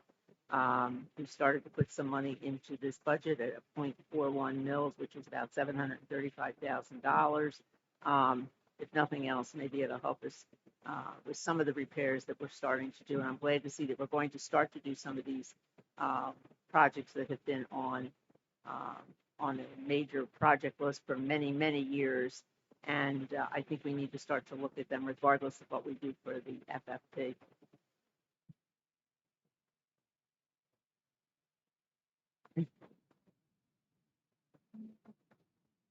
So I will vote for this budget. I do agree with some of the comments from Mr. Sears and Mr. Sanders that we have not addressed the things that we need to enough to lower the costs. I think the biggest issue we do have is cyber charter and those costs. And that is, to me, the biggest reason why this budget is out of control. But just because we want those students back, that horse we let go out of the barn over the last 2-3 years, and we can't fix it for the fall just because we want to. And I'm willing to understand that those numbers of kids are going to stay about the same in the fall. So we're going to have to handle this for next year. I think we can all also understand that living in 2022, it doesn't cost us 4% more to live our lives and to buy groceries and things like that. And the school district's costs have gone up just like our personal costs have gone up. We can't act like that is not the reality of our situation. And therefore, for this point in time, I think we need this tax increase. I voted on 7 budgets. Only one of those budgets has exceeded 2% increase. There were several that were 1.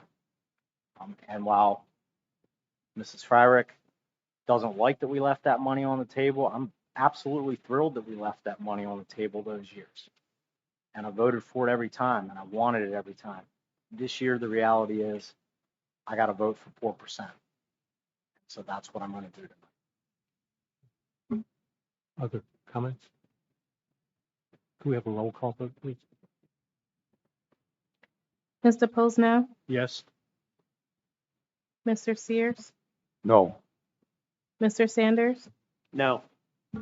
Mrs. Fryrick, Yes. Mr. G, Yes. Mr. Robinson, Yes. Mr. Tillman, Yes. Mr. Sullivan. Yes. Motion passes. Thank you. Item 2 is the motion to approve the 22-23 tax rates. Do I have a motion? Second? Thank you. Questions, comments? I would just like to observe that over the years, we've been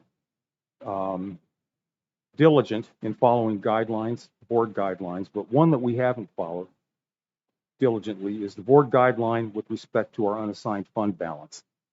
The board guideline is 5%.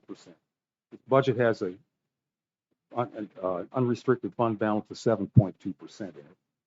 So I would ask that we consider lowering the tax rate by using some of that fund balance to move it closer to the 5% guideline so as not to have to raise taxes 4%.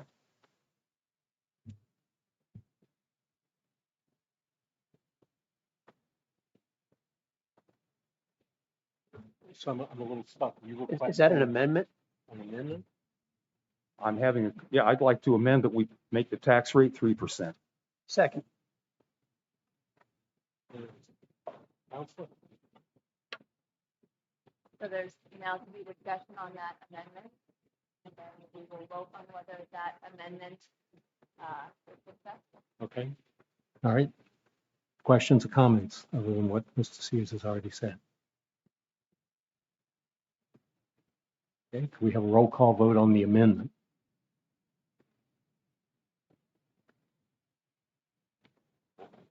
Mr. Sullivan, No. Mr. G, No. Mrs. Fryrick, No. Mr. Tillman, Yes. Mr. Posnell, No. Mr. Robinson, No. Mr. Sanders, Yes. Mr. Sears. Yes.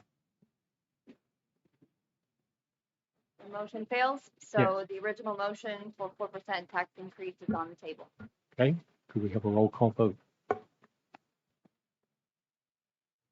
Mr. Tillman, Yes. Mr. Posnell, Yes.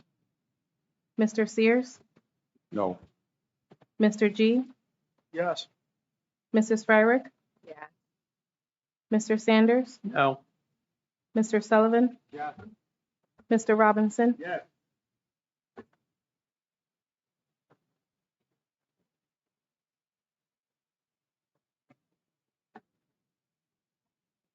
Okay, good. Okay. Item 3 is the adoption of the resolution authorizing the distribution of the gaming funds. Do I have a motion? Thank you. Questions or comments? I'm thinking this can be unanimous roll call vote. This will be considered a unanimous roll call vote unless I hear votes to the contrary. Hearing none, motion passes.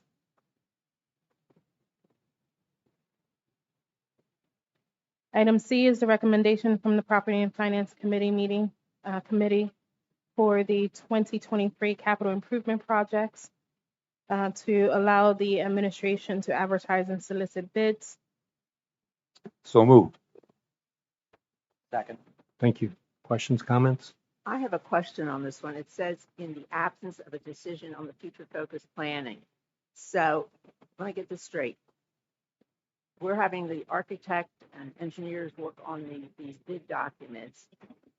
If we decide to move ahead with future focus, we're okay. But if we decide not to move ahead, are we going to still owe the architect and engineers appropriately? I believe these are the capital improvement projects for the summer that are needed. It's not, it's not the future focus planning. It's the ones discussed in property and finance. Okay, so I'm reading, we're doing this because we don't have a plan yet. Is that correct then? Okay, thank you. Other questions or comments? I think this can be unanimous roll call vote. This will be considered a unanimous roll call vote unless I hear votes to the contrary. Hearing none, motion passes.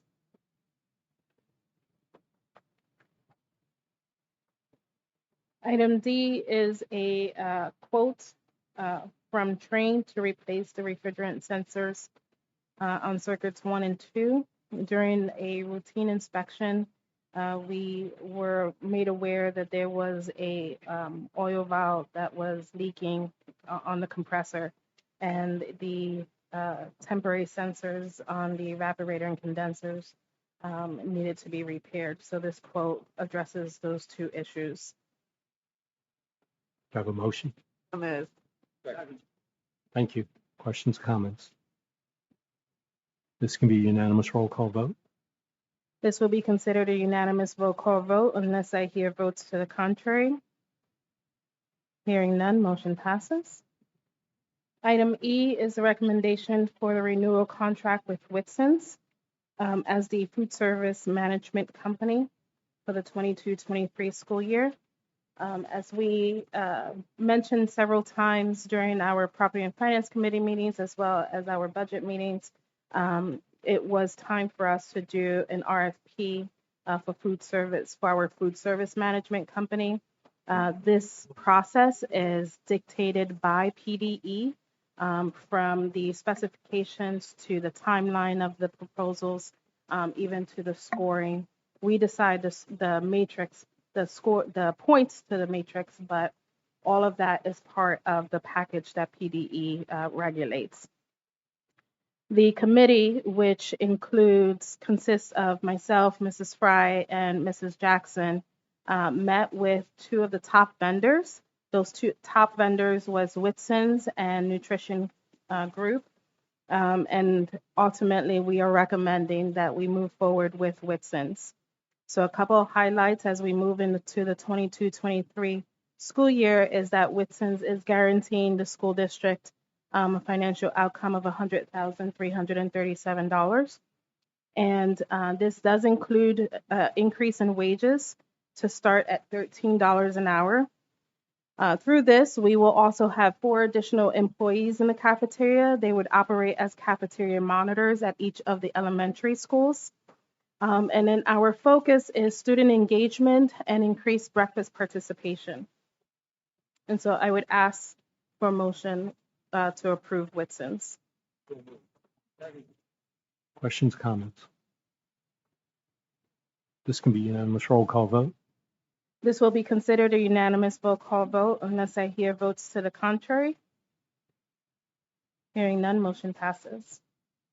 Under the informational section, you have the food service sales report as well as the dining report. If there are any questions, please feel free to email me or talk to me after the meeting.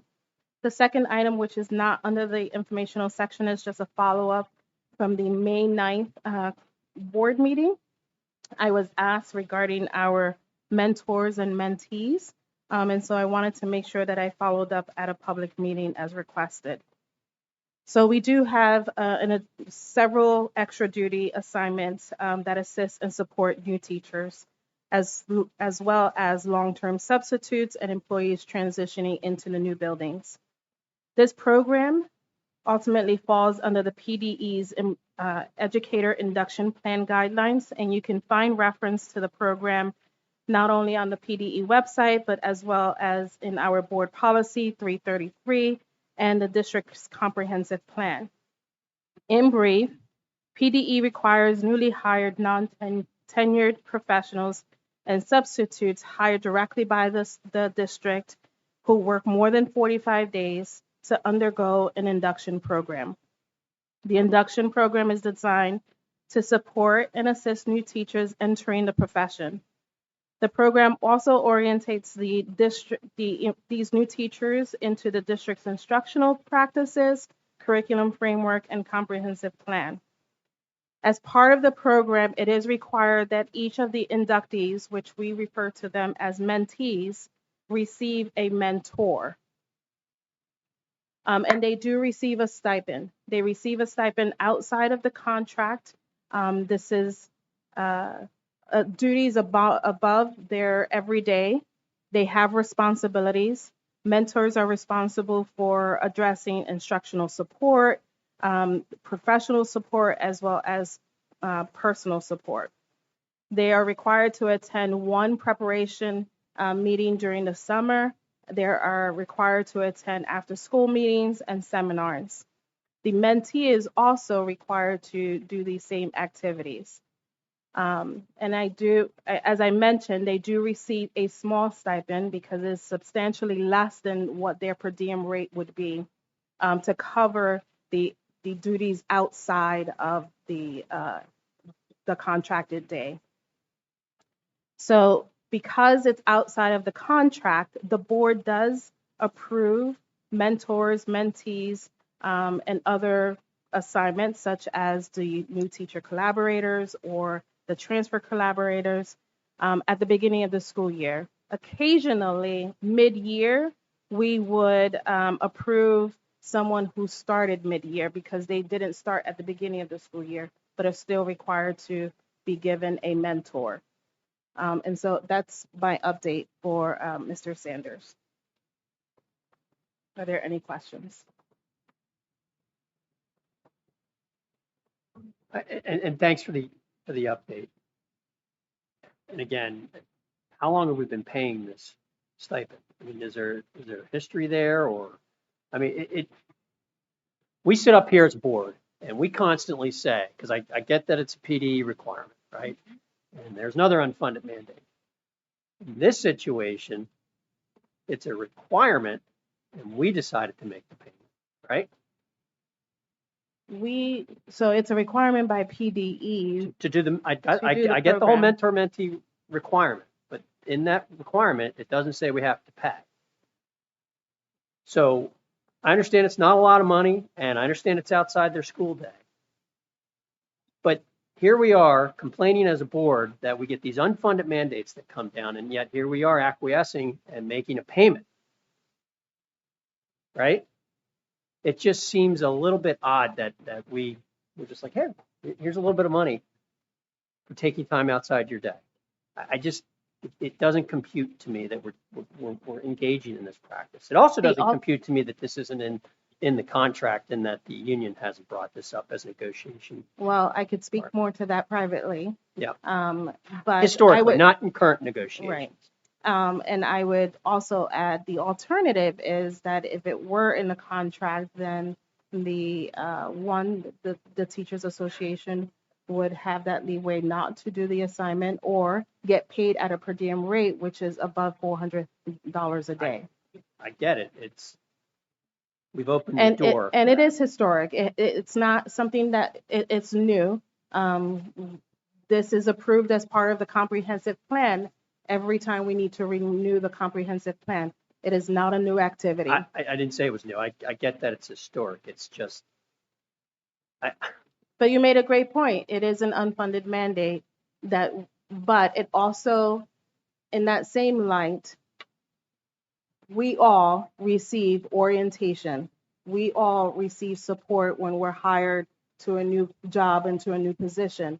Teachers are no exemption. They also need support. And it has proven that teachers who receive the support, we do see retentions in their employment. So it's an important part. I'm not arguing with, I know it's important. I've never been paid to be mentored. Ever been paid to be mentored. I get paying paying a mentor for time outside their job, but a mentee getting paid, that I've never seen that, ever, except this. So I can't say ever. It's not an absolute statement anymore. Yeah, and I 100% agree with that. The mentee should be happy they got a job. And if they got to put in a couple extra hours outside the regular day, that's the cost of getting a new job.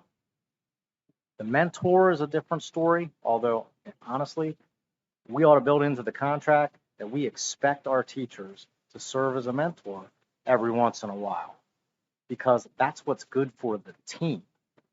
You talk about the community. You're not willing to put in a little bit of effort to help your team be better. I find that honestly it's just not good community effort. My wife was a teacher 20 years ago. I know who her mentor was when she was in this district. I'm guessing maybe they got paid money. I don't think she did, but I don't know. But I will tell you, that mentor put in a whole heck of a lot more time than $800 will be worth, because that was what was good for the team. So I find it offensive that we're paying someone who's learning a job. Like I would be, if I just got a new job, if you wanted me to come in on the weekend, like for the first 2 months I was working and put in some extra time so I could learn that job well and be a good, solid employee, I'm there. I'm there with bells on every weekend until I've learned my job.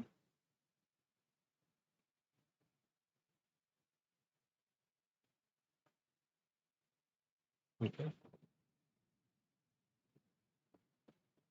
Are you finished? Oh, thank you. Okay. Mr. Robinson, personnel.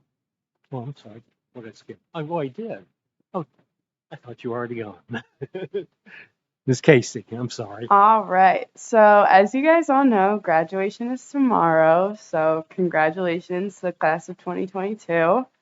I wanted to congratulate our boys volleyball team. On Wednesday, they are moving forward to district semifinals against Manheim Central.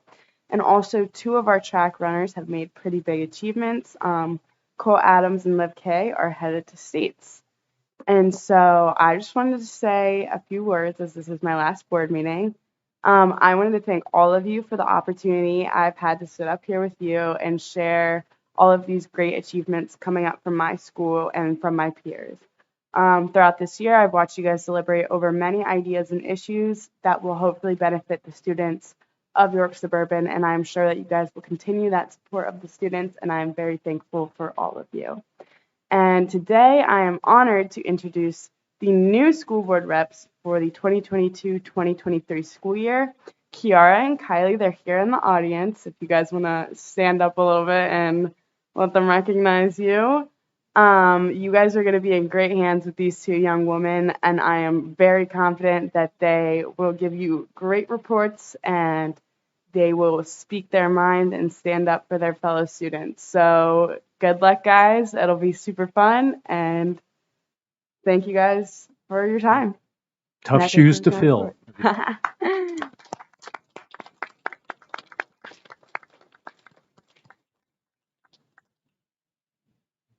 And now, Mr. Robinson, personnel.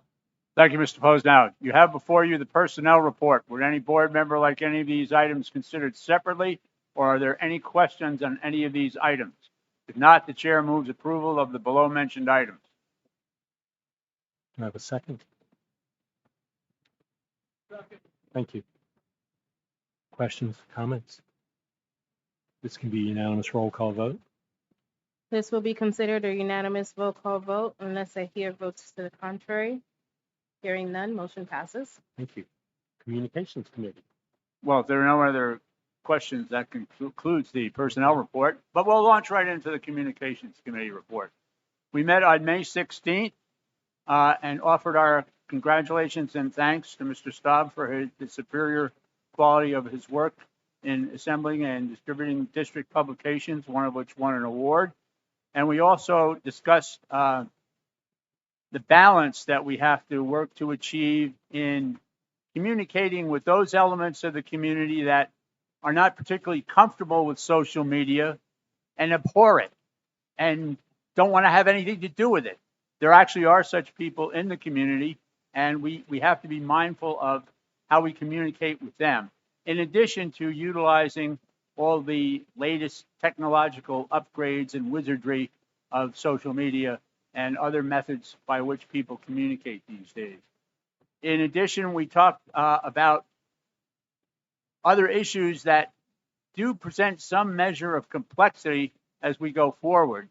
And to that end, we decided that our committee should probably meet more frequently.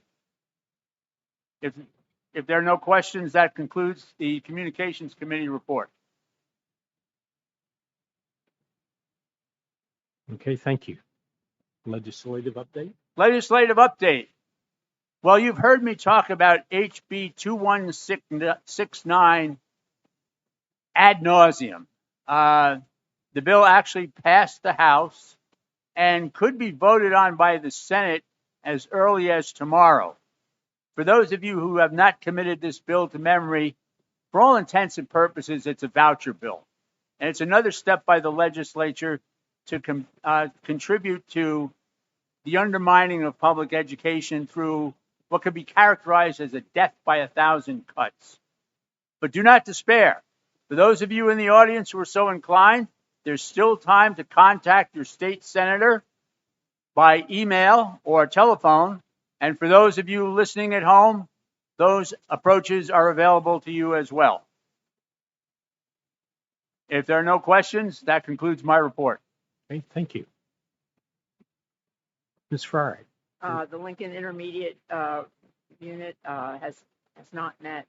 The LIU JOA Authority did meet last week. We had a very brief Zoom meeting because of obligations of several of our members, and we passed our budget for the coming year, which all the business managers were already aware that each individual school had no increase over last year. It was $67,250 for their share of maintaining the York Learning Center. Moving on to the York Adams Academy report, I'm pleased to say that we will have 6 graduates from York Suburban who are planning to attend graduation next week. And that will bring our total somewhere, I think, 9 or 10 graduates this year from York Suburban. And we are anticipating that we may have almost 70 people ready for graduation on June 1st, which will bring our yearly total to very close to 100 students, which is something we're very, very proud of. And that completes my report. Okay, thank you. York Adams Tax Bureau. Thank you. York County School of Technology, the meeting is Thursday night, so there's no report tonight. And I would like to thank everybody who sat through this with us tonight. A long meeting for us. There's a link here to the board meeting and committee meeting schedules, and this is the last opportunity for public comment.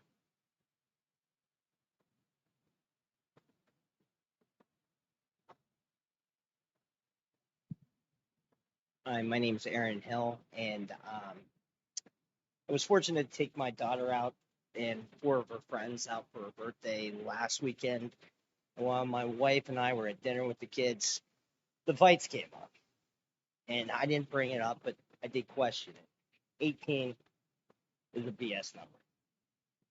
It's higher than that. Rest assured. I hope you guys do something next year, Scott, and just try to do something to keep the safety of the kids. I mean, like Mr. Ostrich back here said, I don't remember this many fights growing up.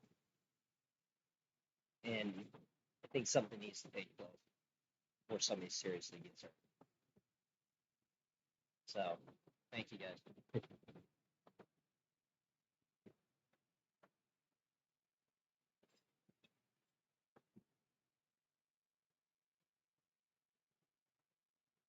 Hi, I'm Laura Finance. I live on Woodbury Road. I have a high schooler and a middle schooler.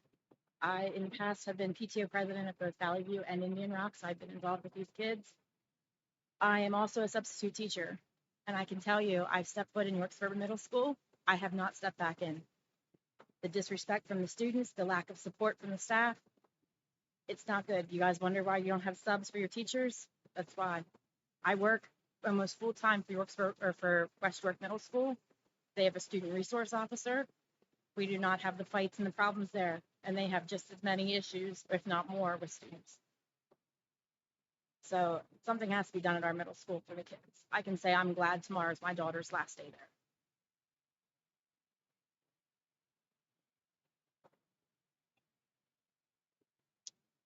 Courtney Hendrickson, Spring Garden Township. I've lived in suburban school district for the last 15 years. I sent my oldest daughter all the way through kindergarten at VBE to the 12th grade and then out as a proud YS graduate. I too was proud of the school that my husband and I chose to send her to. York Suburban was a district that we handpicked for its outstanding reputation, for academic excellence, and for being a safe, smaller district that had such a warm family feel compared to the other larger districts that may have lacked that same close-knit feeling. Yet here I am today homeschooling my 11 and 9-year-old daughters for the last 2 years since the forced COVID restrictions trampled on my basic parental rights. I knew what was best for my children to keep them safe. I did my own risk-benefit analysis, and yet some of you clearly told me and others who advocated for parental choice that you knew better than us. That was absolutely impossible since you didn't know the first thing about them beyond maybe their names, if that, let alone their home life, their health challenges, their family history, their religious beliefs, etc.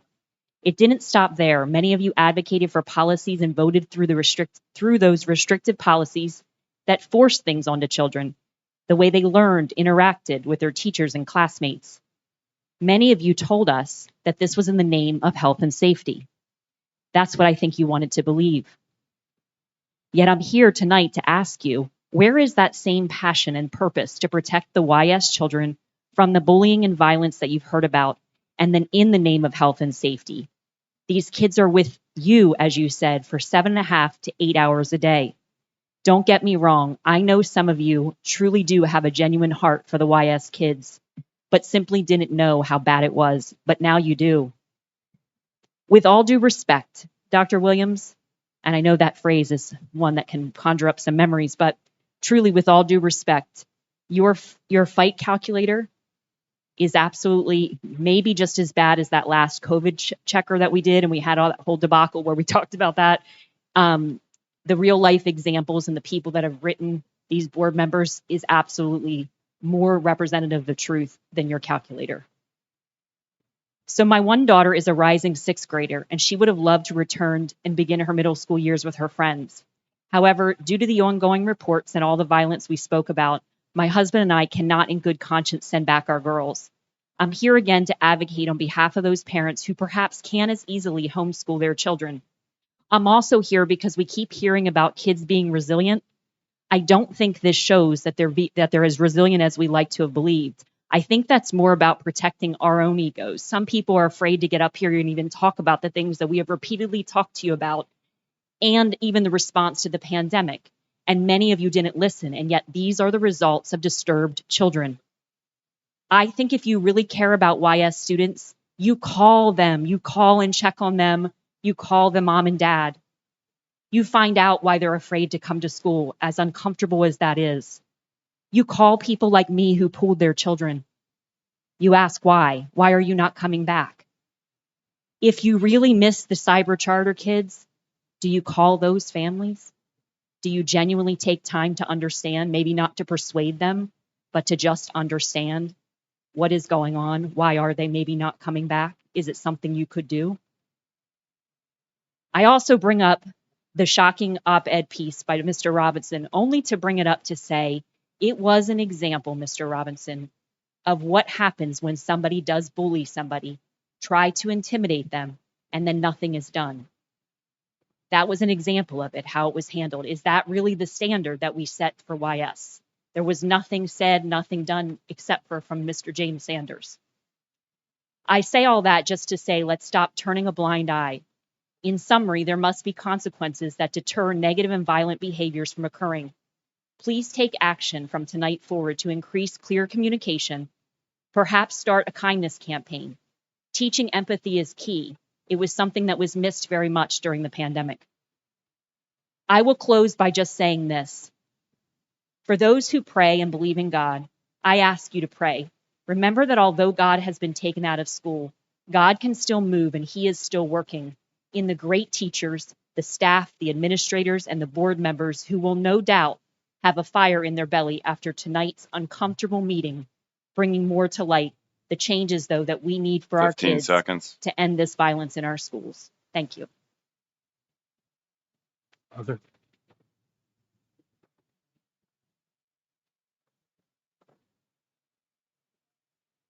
Jonathan Ostrich, 809 Rapton Road.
Help just made it to that first teacher in the first classroom.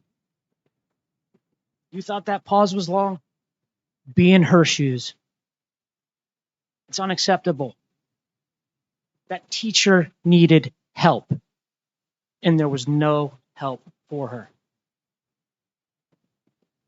It's too long to be in that classroom with that happening.